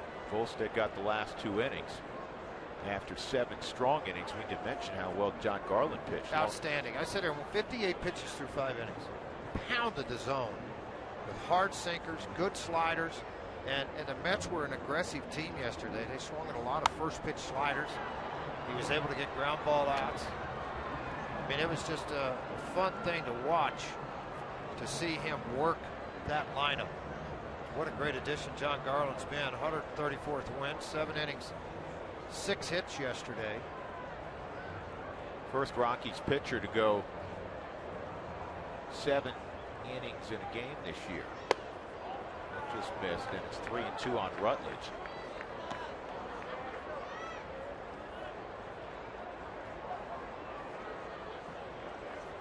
Next pitch will be the 90th of the game for Ian Kennedy here in the 5th inning.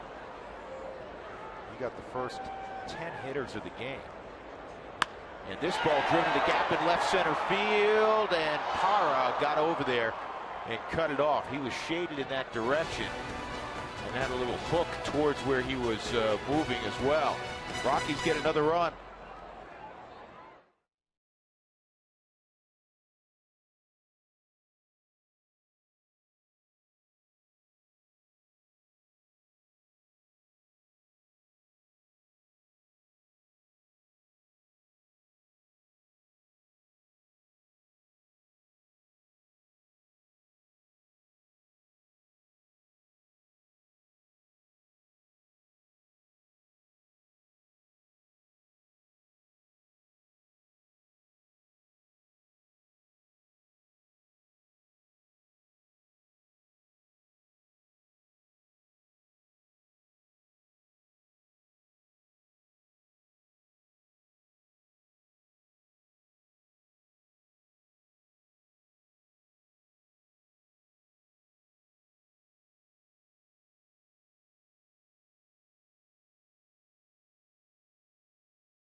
Baseball on Root Sports is brought to you by the Honey Smoked Fish Company. Secrets in the fire. It's a ready-to-eat superfood. And by CenturyLink, your link to what's next. First of three, the Rockies and the Arizona Diamondbacks. And the Rockies behind Jolie Chassin as we go to the sixth inning, shutting out the Snakes 3-0. And this is a big inning, too, for the Rockies and Chassin, because now they're back to the top of their order. It's the third time through against Chassin. So, you know, this one thing he's done is pound the strike zone with strike one. Parra got the first hit against Chassin. That came in the fourth inning, and here's a little comebacker. One out as we pay a visit to Jenny Kavnar again. Jenny. Hey guys, as you know, it is a Fan Friday. We want you to send in your Rockies questions to @RootSports_RM. Hashtag it with Fan Friday. We got a couple of questions about the minor league teams for the Colorado Rockies.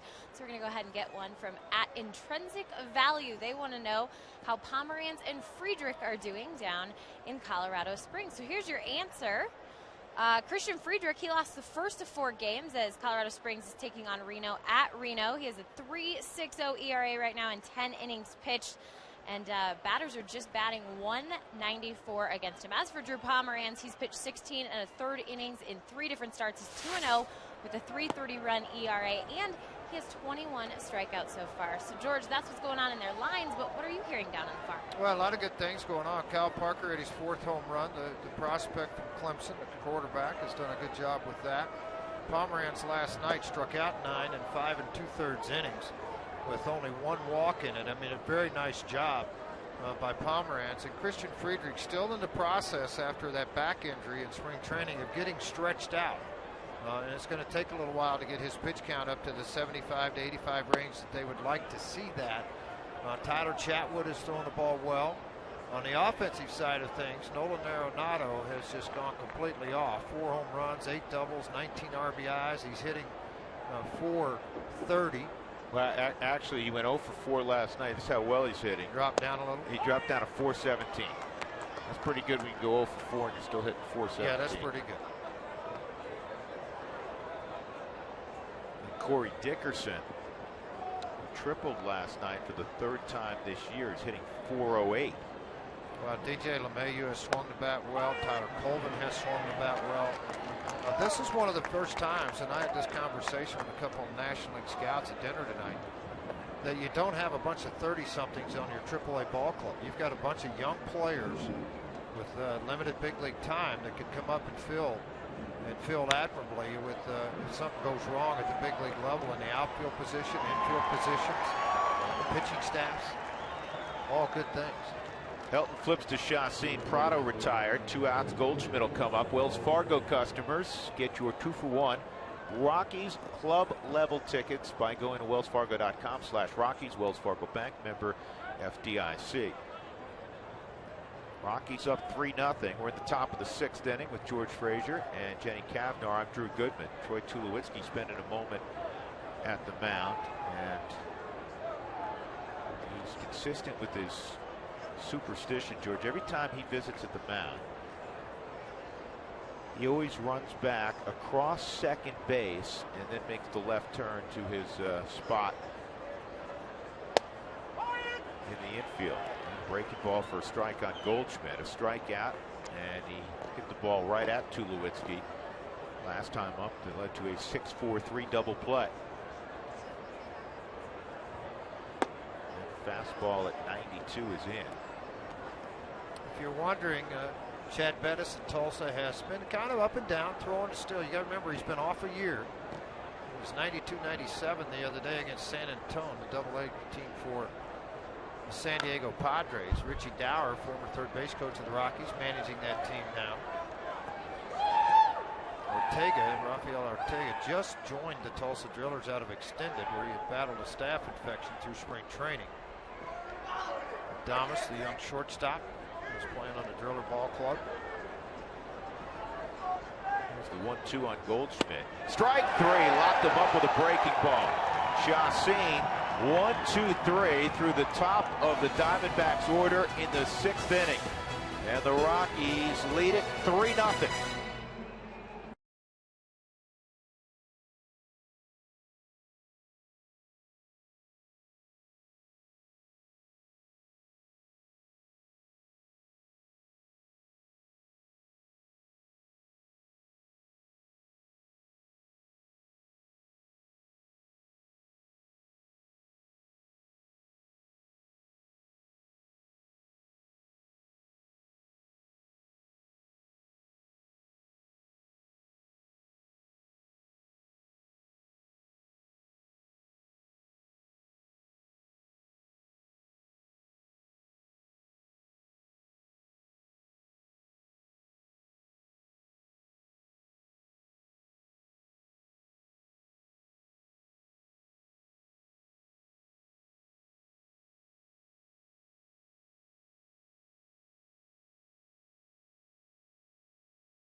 George, you got to go see it.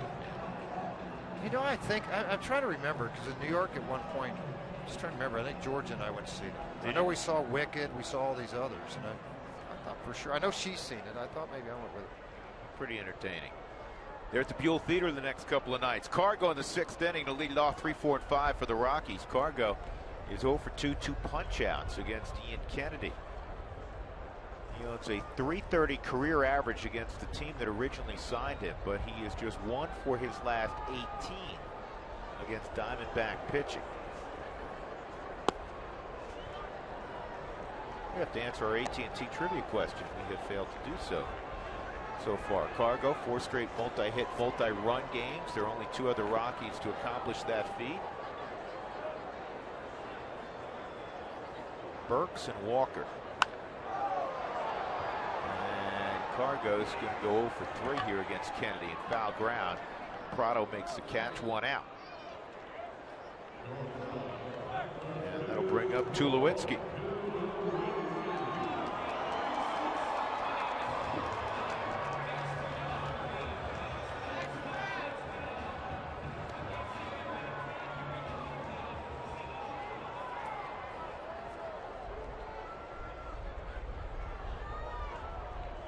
Bottom of the 4th inning, Troy Tulowitzki got the Rockies on the board with a 2-run blast to left. It was the Rockies' first hit. And it was a fastball. See if he goes back to it. Sure does. Just takes it out of the zone. Time now for the Coors Light freeze cam. Up and in, and Tulo got it before it got him. It's brought to you by Frost Brewed Coors Light, the world's most refreshing beer. Rockies added a run last inning, leadoff triple Chris Nelson, and then a long at bat. Numerous foul balls by Chassin. Worked the count to 3-2, and then hit a fly ball to pretty deep right center field to bring home Nelson with the Rockies' 3rd run. And that's where we stand, 3-0 Colorado. Here's the 2-0 in there.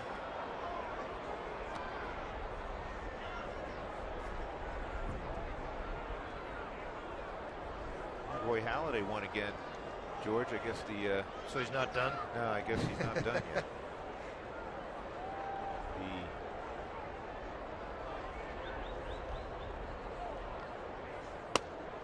That's a strike. The story of his demise or death has been greatly exaggerated. What's he thrown, 2,500 innings now? All I know is the game got shortened by rain. He threw 7 innings, George. He gave up 2 hits. 3-2. Old friend Matt Holliday's second home run of the year. Carlos Beltran is third. Yankees won in Toronto tonight, 9-4. Travis Hafner, how old's he? He just hit his 5th tonight. Pettit's 3-0. Well, and the thing about Hafner is he's in New York, surrounded by a lot of stars and a lot of great hitters, so it's kind of taken away a lot of the pressure on him. Slider at 80 miles an hour to Tulowitzki, a lot of respect for what they have going on. Hey, for the best deal around, buy the Coca-Cola value pack for either $59 or $79, depending on seat location. It's available for April 22nd, 23rd, and 24th. That's when the Atlanta Braves are in town, so make sure you pick up the phone, 303-ROCKIES, or just go to Rockies.com. Tulo at first with 1 out. Here's Kadire. Michael rolled a ground ball that hit the third base bag his last time up, kicked to the short left field, ended up with a double.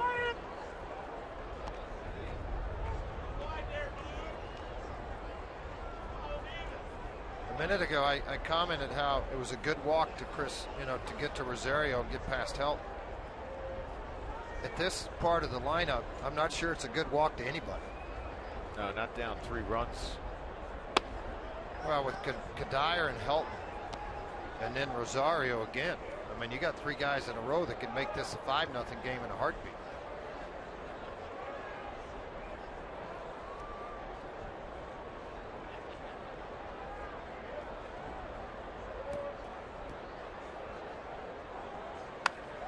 This is fisted slowly to second. Tulowitzki will get the scoring position. With Pennington on the fielder's choice ground out. Flips over to Goldschmidt. That'll bring up Helton. Auto glass damage, call Safelight Auto Glass, 303-287-5000, online at safelight.com. Todd a strikeout and a walk this evening. He's got a hit 5 of his last 6, 9 for his last 18 at the plate, including a home run and 3 doubles. He's got 8 ribbies during that span. There's a ribby out there for him right now.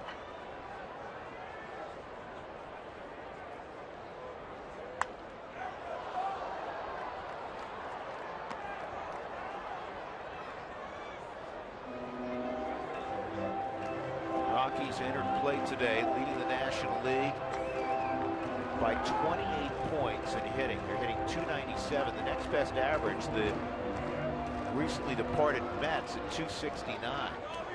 Arizona 5th in the league at .262.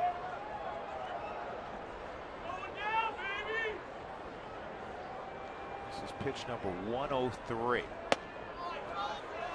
You would figure this will be all for Kennedy.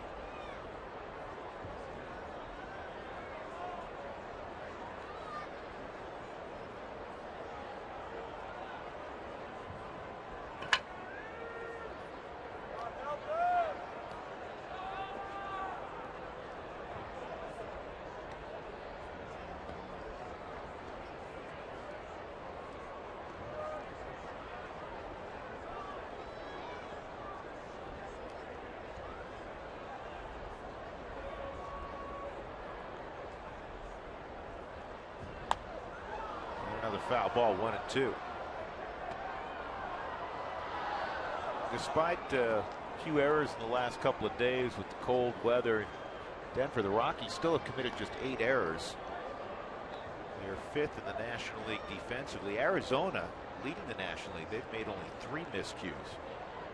Well, they've got a lot of pitchers that are going to put the ball in play. I mean, they're going to strike out guys too, but more on the ground. And they've got to have speed in their infield. They have that. Decent speed in the outfield.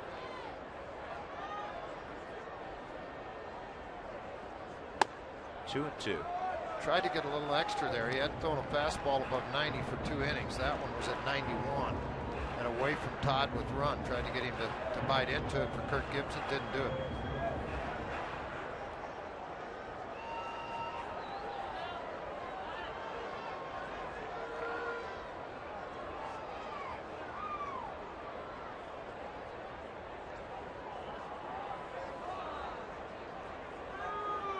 Kirk Gibson great career, most famous for the hobble around the bases in Game 1 of the World Series. The Dodgers on their way to a world title, knocking off the Oakland A's, and of course Walt Weiss was on the other side of the field when he had that heroic moment in Game 1 of the Fall Classic in '88.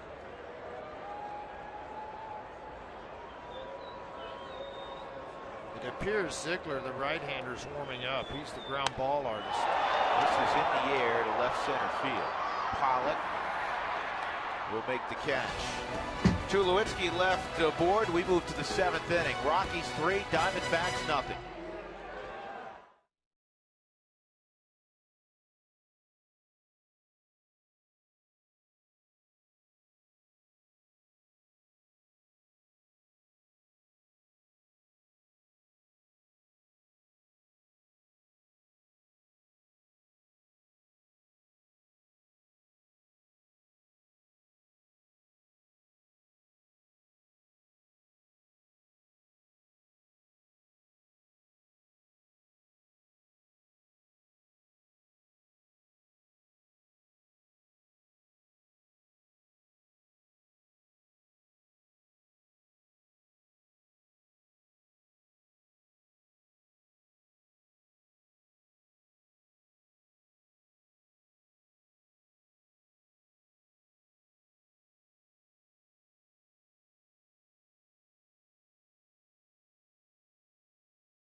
Don Baylor, elected to the Colorado Sports Hall of Fame. It's a great class, and Groove came in early and didn't work the game last night in New York with the Diamondbacks. And his wife Becky, his son was in attendance as well. Proud moment and a well-deserved moment for Don Baylor, first Rockies manager. Skipper of the club, 93 through 98, took him to the postseason in 95, was the manager of the year in 1995. Came back a couple of years ago as the hitting coach. One of the most respected men in the game of baseball, Don Baylor.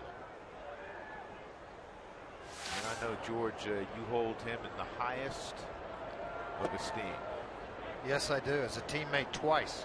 1983 for a full season with the New York Yankees, and then picked up on the August 30th trade deadline right before the 1987 World Series, and played a vital role in the Twins' victory in winning that World Series.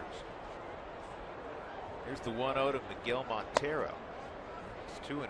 Miguel has bounced twice to Josh Rutledge at second. 3-hit shutout being fashioned right now by Chacin.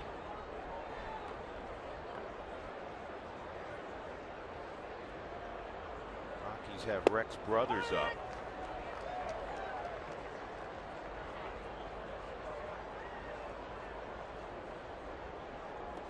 Last pitch, the 90th of the game, so he's been very efficient also.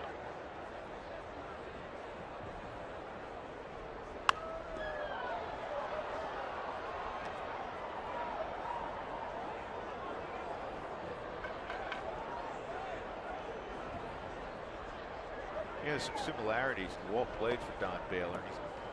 Walt said this before. He's taken something for all of the guys he's played for: Bobby Cox, Tony La Russa, most notably Don Baylor.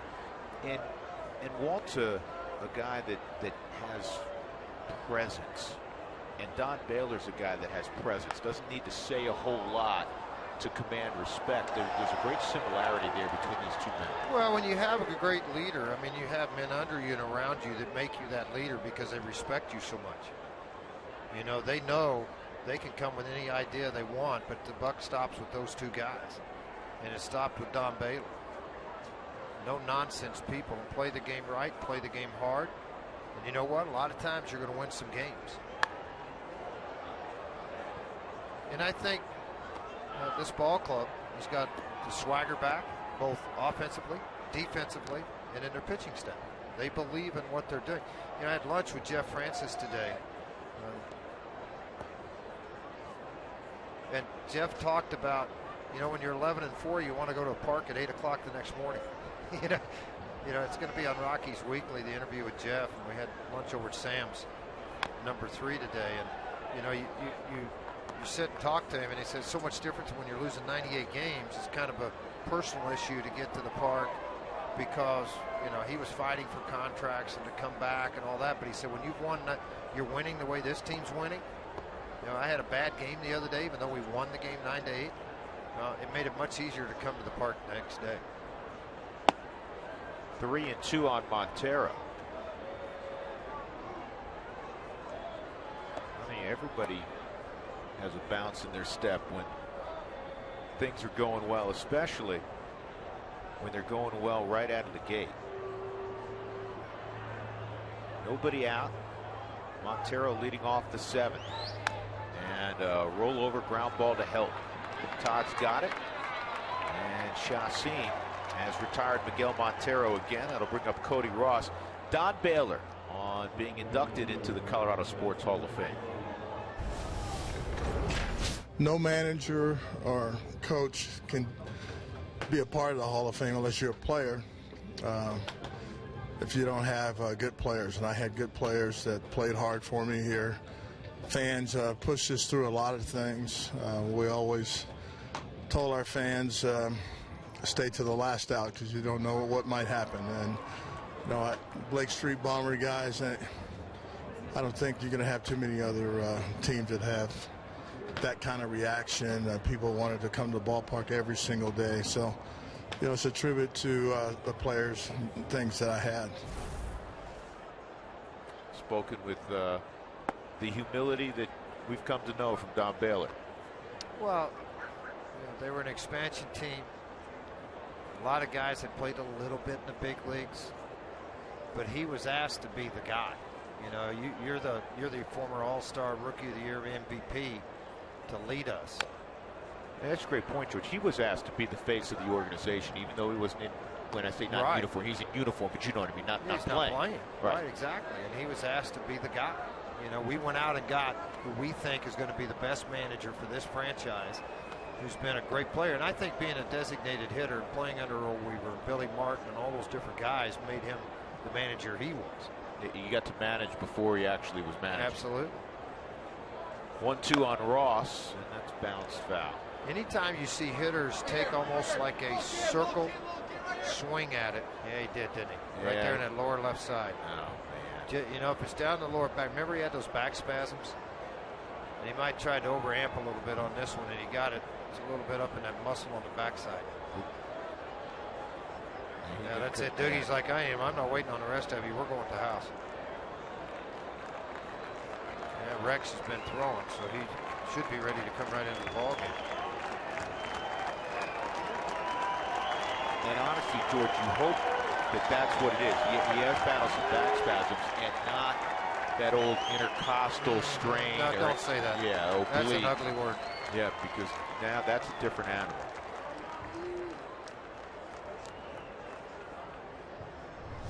Now let's just look at it. It appeared to trying to get something to that outside corner, and then you can see him just right there at the very end grab the back.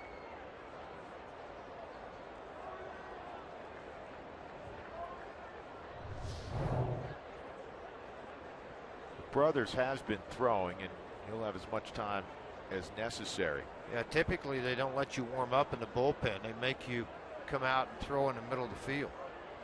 You know, Walt's waiting to see who he's going to choose with these right-handed hitters up. He has another direction he could go here.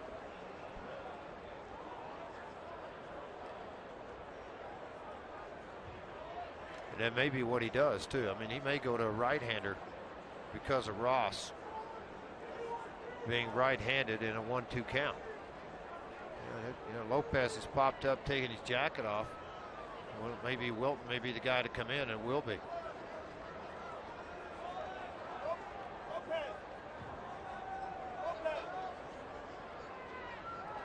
So Lopez will come on. Chacin out of there. 3-0 Rockies.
There's Shas. You can see him, George, trying to work out a kink in his back. And then the next pitch, and it's like, nope. Just tried to throw it through it, and probably, should not have. And when he felt that one twinge, that's when you can get yourself in a little bit of trouble.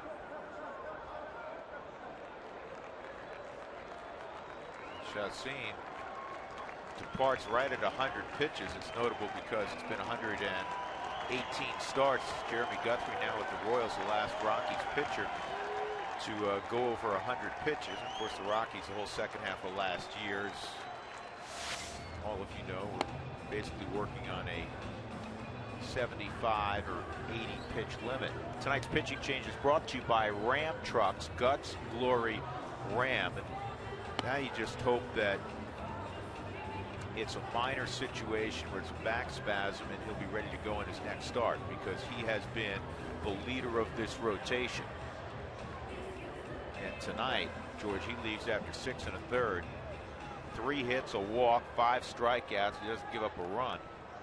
And they'll turn the ball over to Wilton Lopez, who says he's ready to go. Obviously, things have not gone the way that he had hoped. 15 hits in 6 1/3. But one thing that he did try, and it seems to be accomplishing a little bit more now, is relying on his bread and butter, and that's that hard 90-mile-an-hour sinker with tremendous amount of movement. A pitch he used exclusively while with the Houston Astros. Not so many sliders and changeups.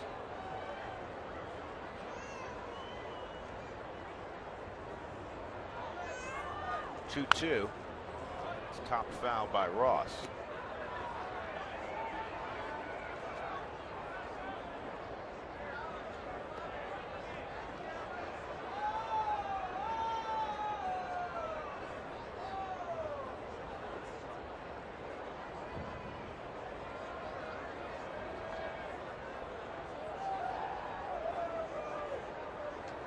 Got him. Boy, that had a lot of movement to it.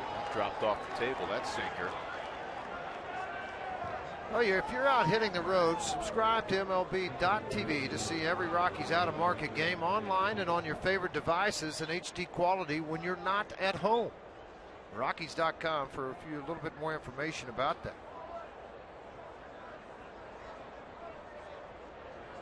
And if you're wondering, Lopez inherits a 1-2 count on Cody Ross. Well, who gets the strikeout? Is it Lopez's or is it Chacin's? It is Lopez's. It's a shame because, you know, the bad part about it, if you come in on a 3-1 count and you walk the guy, it goes to the guy that left. But if you come in on a 1-2 count, punch him out, you get credited with finishing the at-bat. Exactly. 2 strikes on Pollock.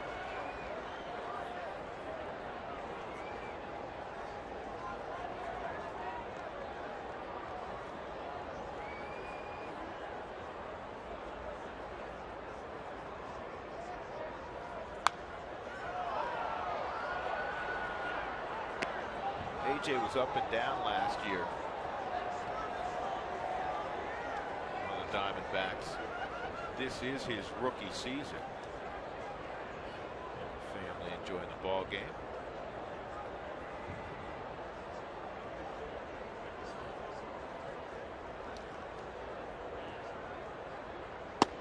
Strike 3. He blew him away at 93 miles an hour. That looked like a 4-seamer. And Pollock not happy. So Lopez comes in, punches out the 2 batters he faces. And we move on to the bottom of the 7th inning. Stretch time at Coors Field. All is well. 3-0 Rockies.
The ball game again. Oh, that's Cardo's car. Tune in tonight after the game for Rockies Real Time. This week, join your favorite Rockies players and coaches on the set of the 2013 Rockies commercials. Take a ride to the ballpark in Cargo's Ferrari.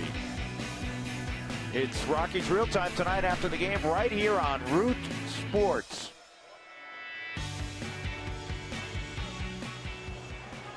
Rockies ahead 3-0 as we go to the bottom of the 7th inning. It'll be Willeen Rosario to lead things off at the 7th spot in Walt Weiss's lineup, and Ziegler is now in to pitch for the Arizona Diamondbacks. Sidewinding right-hander. He's off to a good start. Well, he's a guy that used to be a closer. He's been a setup man with the Oakland A's, but he's been a ground ball machine. And that's part of the reason with this lineup coming up. I mean, everything's going to dive. First bat, first pitch thrown. Willeen attacks it. Ball on the ground. First 16 ball games.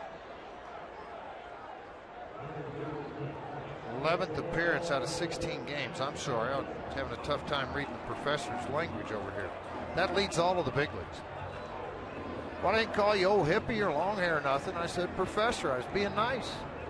You got the glasses on the end of your nose now. I mean, you know, thought it was Mark Stout for a minute. Chris Nelson at the plate. He tripled his last time up. Stout's going to get you for that one. I just been hit by Doug. What do you mean Stout? It's a two-way deal here. And 0-2. Brad Ziegler working ahead. Well, that's what he does. I mean, he can run that little wiffle ball sinker to the outside corner. And then, you know, throw a frisbee slider at you. But nothing straight. Reed Brignac's in the on-deck circle to hit for Lopez.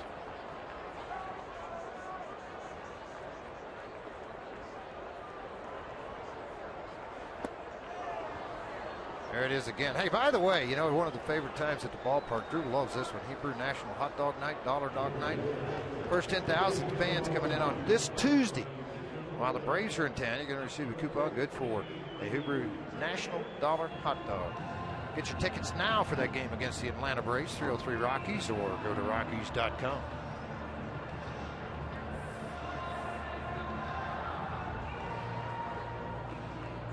Two outs, nobody on, and Brignac will pinch hit.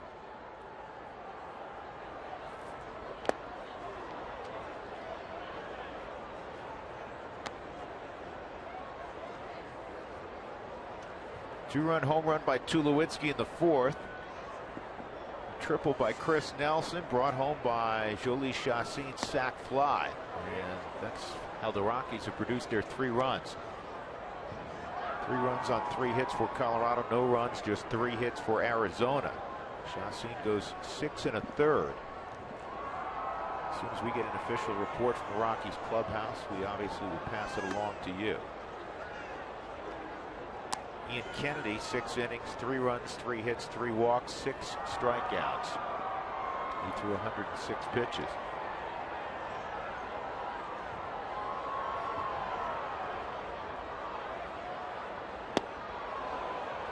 And a good inning for Ziegler as he strikes out Brignac. 1, 2, 3. In the 7th, we move to the 8th. 3-0 Rockies.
Arizona as we head to the top of the 8th. It's Friday, of course. That means it's Fan Friday in the Root Sports world. We want you to send us all your Rockies questions at @RootSports_RM every single Friday. We're going to close out Fan Friday today with one from actually an Orioles fan watching us all the way from Baltimore. He wants to basically know a reason why he should become a Rockies fan. He's looking for a team in the National League. And the question from Pete, I think we're going to pull it up here. He wants to know, I need to find a National League team, preferably in the West, to watch after Orioles games. So sell me on the rocks. Besides @MCuddy3, of course, he's talking about Michael Kadire there. So here's my reasoning. Coming in to the game today, the Rockies, they were hitting .297 as a team. They have 26 home runs. That ranks top in the National League.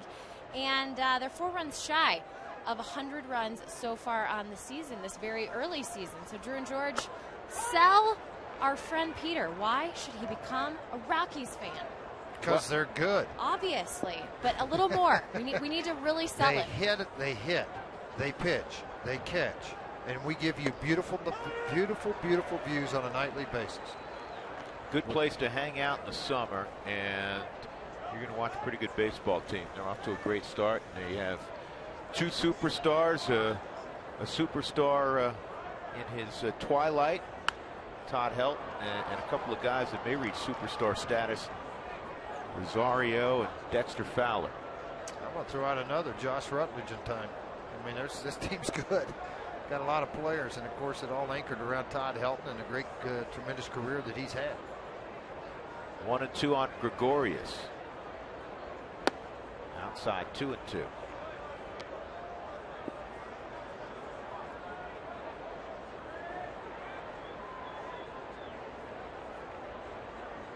Rex Brothers throwing the 8th inning. Matt Belisle throwing. Josh Colmenter, the former starter in the bullpen for Arizona. It's an easy way for Walt Weiss to mix match his bullpen. You know, you get the left-handers coming up. They go to the right side. You force their hand on the other side. You know, pinch hit wise right now for them. Chavez and Hinsky from the left side. That's going to be a base hit to left. This kid's a good-looking little player, isn't he? That's maybe why Kevin Towers wanted him so much. Him and a lot of people in baseball. 2 hits tonight for Gregorius. 2 of the 4 hits for Arizona. So a lead single. Cliff Pennington, switch hitter, will flip around to the right side. Numbers very good thus far for Brothers.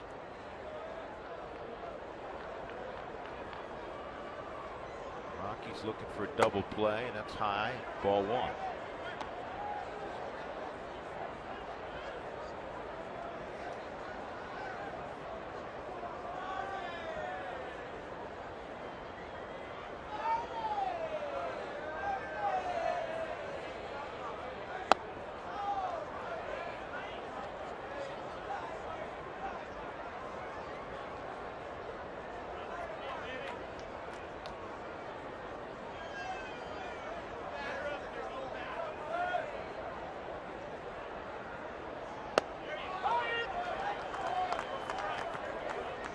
Two balls and a strike.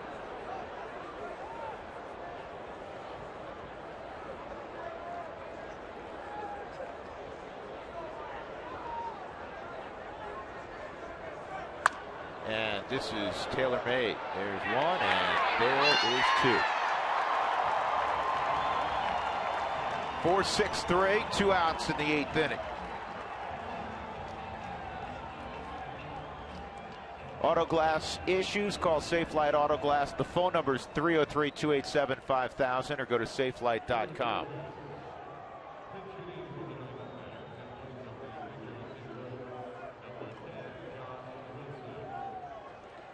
The pinch hitter is going to be Josh Wilson, who spent a year in AAA with the Rockies.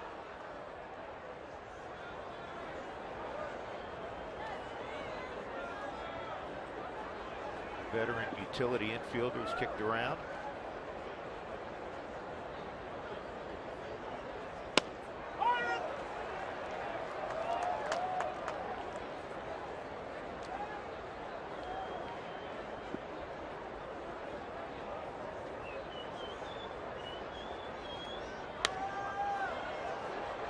Michael Kadire in right has got it. And the Rockies will take a 3-0 lead to the bottom of the 8th inning.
To the bottom of the 8th inning. What's next is brought to you by CenturyLink. Here's a pitching matchup tomorrow.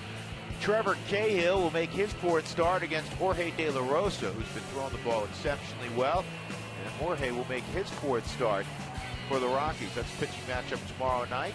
We get on the air with the pregame show at 5:30 right here on Root Sports. The axe thrower, George, is on the hill. He's back. Yes, he is. I mean, this is a guy that gets way up on top of it. The hand wraps behind. You don't see this except for maybe him, but it works for him, and it works very well. See the numbers so far in the year. 4 innings, 186 earned run average, 9 1/3, just 7 hits given up. 9 and 4. He does strike out people. Excellent changeup. And pitches in well. Yeah, he's got a great changeup. Funky delivery for Josh Colbender. Dexter's 0 for 3, strikeout, and a couple of pops to short. And that's inside 2-0. And the thing about him, George, is he'll work on the inside part of the plate, but it's 86 to 88. But elevation, he'll elevate the ball a lot, and he does that a lot. He gets a lot of That's a pretty good play by Goldschmidt because it tagged the bag, and fortunately for Goldschmidt, it hopped right up around his chest level and not over. Let's take a look at it again on the Mike Shaw Subaru Super Mo as the ball comes in. That's what Drew's talking about. Way up on top. Look at the run and sink on this thing. Got Dexter right on the label, and then it goes right down the first base line as it's going up that line. Hop, hop, catch the bag. But, the nice thing Goldschmidt did, he got in line with that right behind the bag. So it allowed him to be able to make the play on it. What a good ball game tonight. 7 hits, 3-0. I mean, this has been a really good ball game. A lot of Rockies this year. This one's a little bit different because of the paucity in runs. Rockies 3 runs on 3 hits. No runs, 4 hits for Arizona. Been clean defensively. 2 balls and a strike on Rutledge. He walked in front of the home run by Tulowitzki in the 4th. Smoked the ball to left his last time up, but it was taken by Gerardo Parra.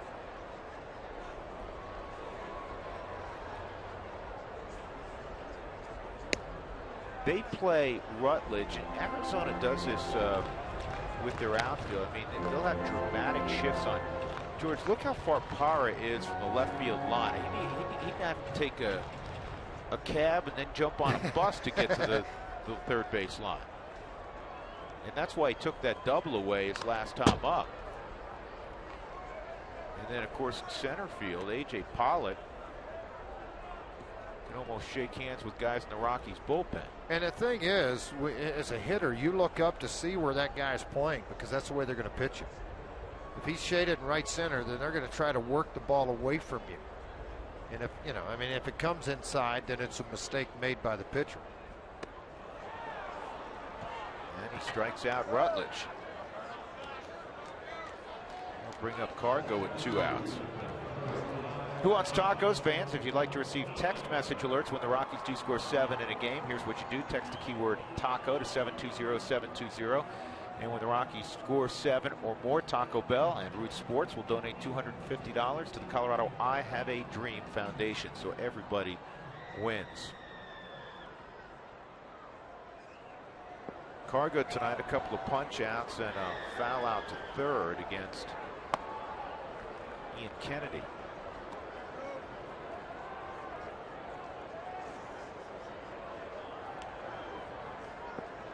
$23,445 at the ballpark. The 1-0 outside, 2-0. Still on a cool night. A lot of the people in the mountains that come down for the games, they still got a lot of snow.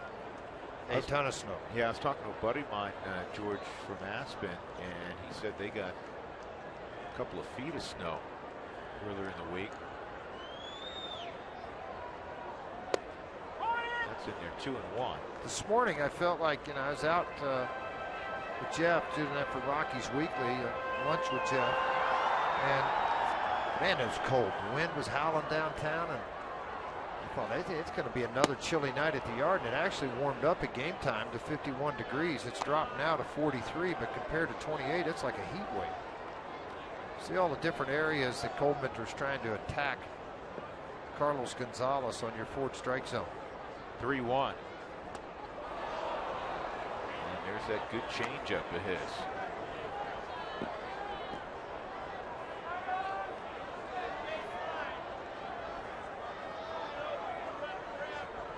Got to figure he's going to double up on it.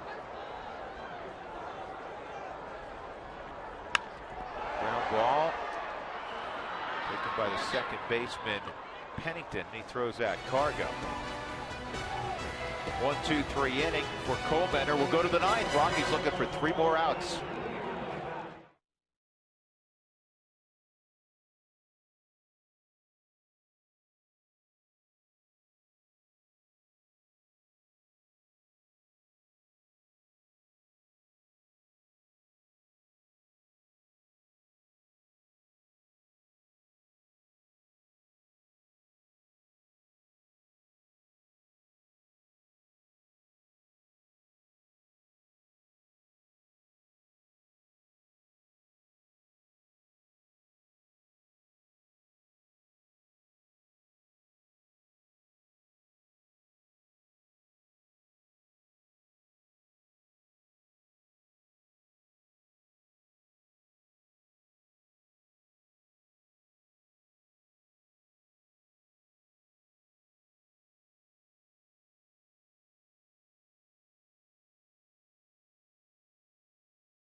Sports is brought to you by Southwest Airlines. Find our fares online only at southwest.com.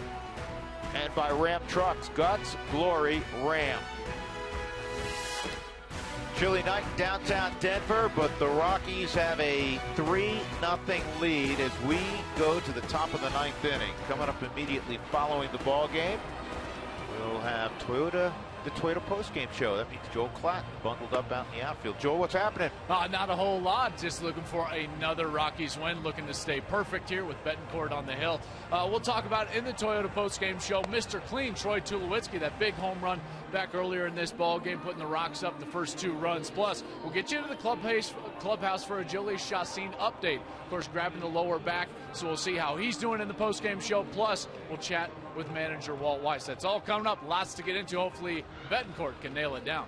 All right, Joel, thank you. We will look forward to that. As Joel mentioned, Betancourt looking for 3 more outs. It'll be the top of the order: Parra, Prado, Goldschmidt in the ninth inning for Arizona. Betancourt has had a couple of moments where it kind of scared you a little bit because of the walks. I mean, he's walked 4, which is totally unheard of considering he walked 8 or 9 last year, 60-something innings. After 5 strikeouts, you can see that their earned run average very good at 1.23. 5 for 5 save opportunities, and he'll start out with the top of the lineup for the Arizona Diamondbacks with Mr. Parra.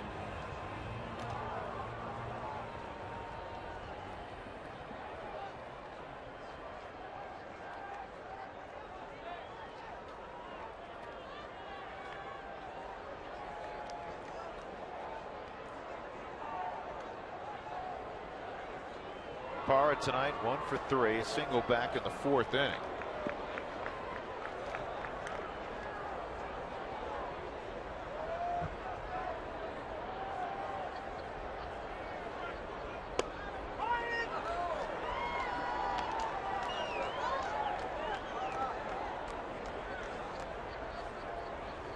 Drew, big day tomorrow. What do you have? Big day. Georgia turns 21, and my wife stuck with me for 26 years. Tomorrow your anniversary? Yeah, bigger and more important, it's my daughter Georgia's 21st birthday. Happy anniversary, George and Kay, and happy birthday, Georgia. And tomorrow, if you're one of the first 5,000 through the gates, you'll receive the 20th anniversary opening day commemorative photo. That's what you're going to get. Call 303 Rockies and get some tickets. for tomorrow's ball game against the Diamondbacks. A lot of exciting times going on right now here in Lodo, folks. This ball club's a good team. 0-2 base hit. He's giving up base hits on an 0-2 count. So Parra leads off with a single. And his career now 4 for 9 against Betancourt. Martin Prado. A couple of ground outs and a strikeout.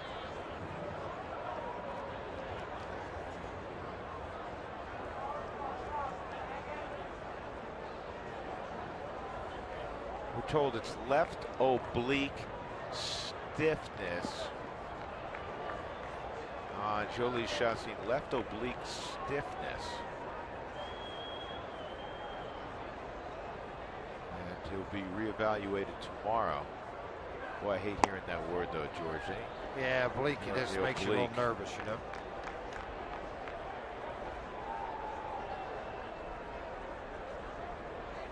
Off to a fabulous start. 4 terrific ball games he's thrown.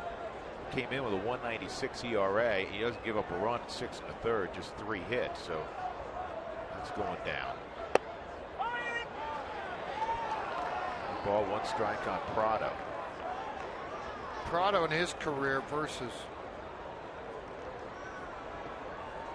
Betancourt, 1 for 1. Playing in the National League East for the Atlanta Braves, you don't see them but 6 games a year.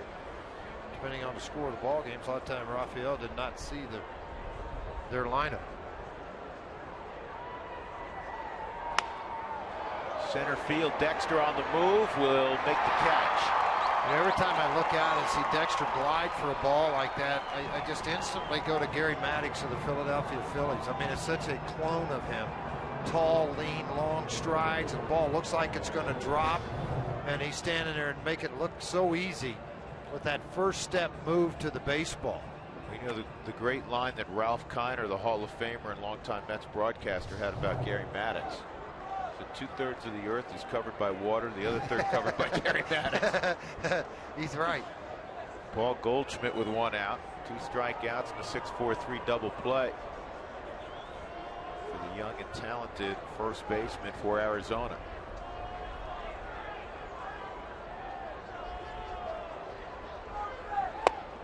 That's a strike according to Paul Schreiber. 0-1.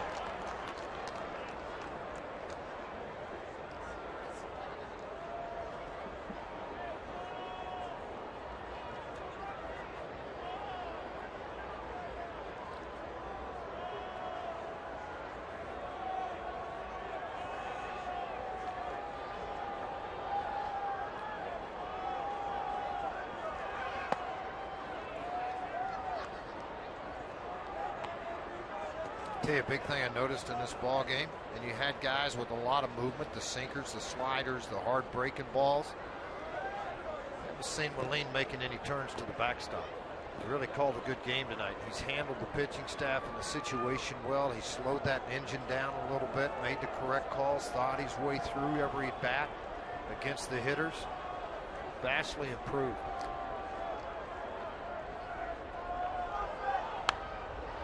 One and two.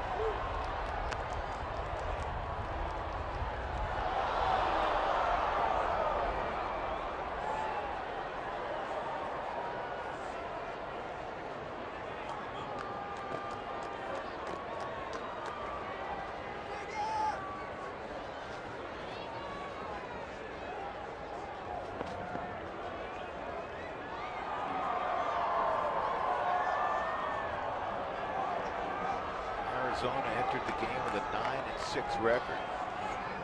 Games behind the Rockies at 11-4. Swung on and missed. 2 outs in the ninth. Goldsmith, a rough night tonight. 3 strikeouts, all on breaking balls on the outer half of the plate. This was painted perfectly by Rafael Betancourt. It's a late dive. That ball was by Goldsmith.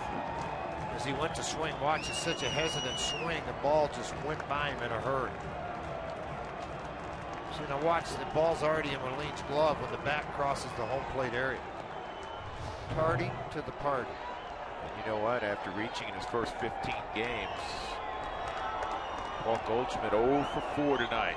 Miguel Montero grounded out to the right side 3 times this evening.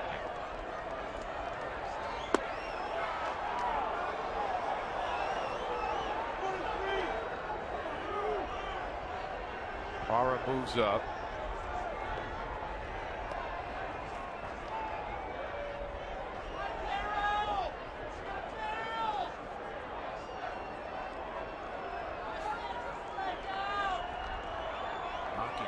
Away from ending another run, George, in the last 5 road starts for Ian Kennedy. The Diamondbacks have been victorious. Let's say they're 1-1.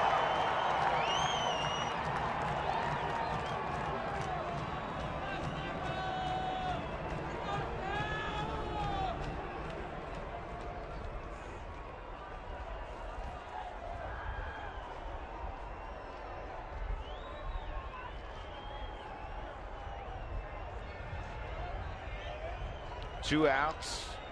Parra at second. The 1-1 on Montero. Swung on and missed, and it's 1-2. Friday night crowd standing here on a cold April night. Rockies 1 strike from their 7th consecutive victory. Similar pitch to the left-handed hitting Montero that he threw by Goldschmidt on the other side of the plate. Impeccable control.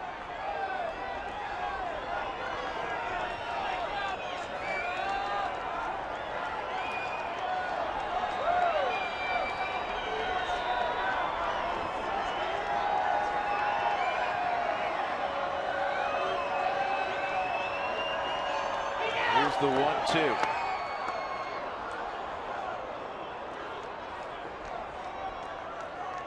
Turned that fastball over a little bit. Ran a nice sink down and away, so if you catch the top of the ball, you're not going to do a lot with it.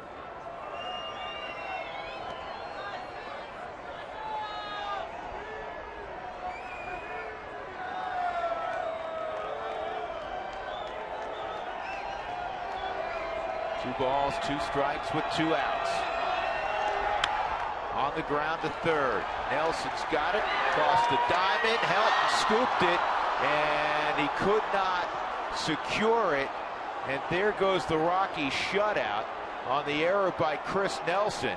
It's 3-1, and the tying run will come up in Cody Ross. Second error for Chris Nelson on the season. I mean, and to show you Todd Helton looking at his glove like he should have made the play, because you see it so often, but that's on Chris Nelson, unfortunately.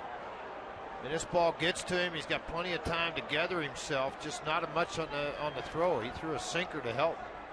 Todd's not able to hang on to it. Tried to, but it caught right on the heel of the glove as he came up.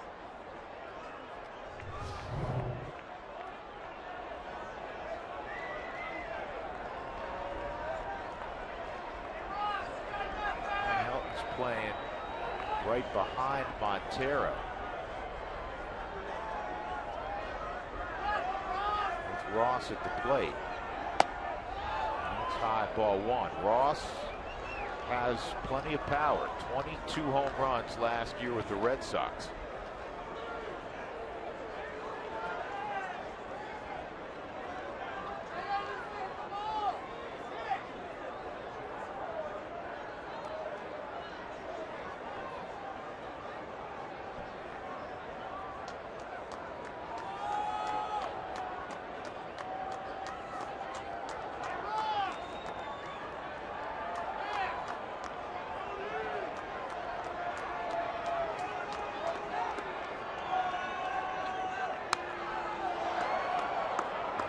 Ross with a little arc in his swing, trying to lift the baseball. 1 ball, 1 strike.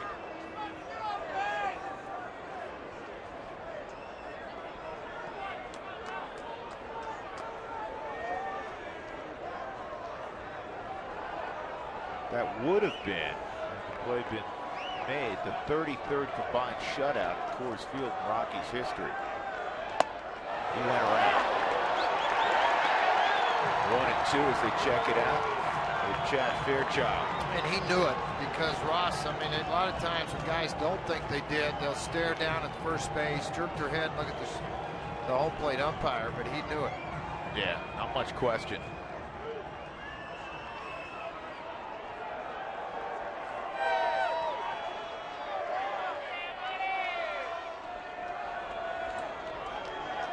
Betancourt looking to make one more pitch.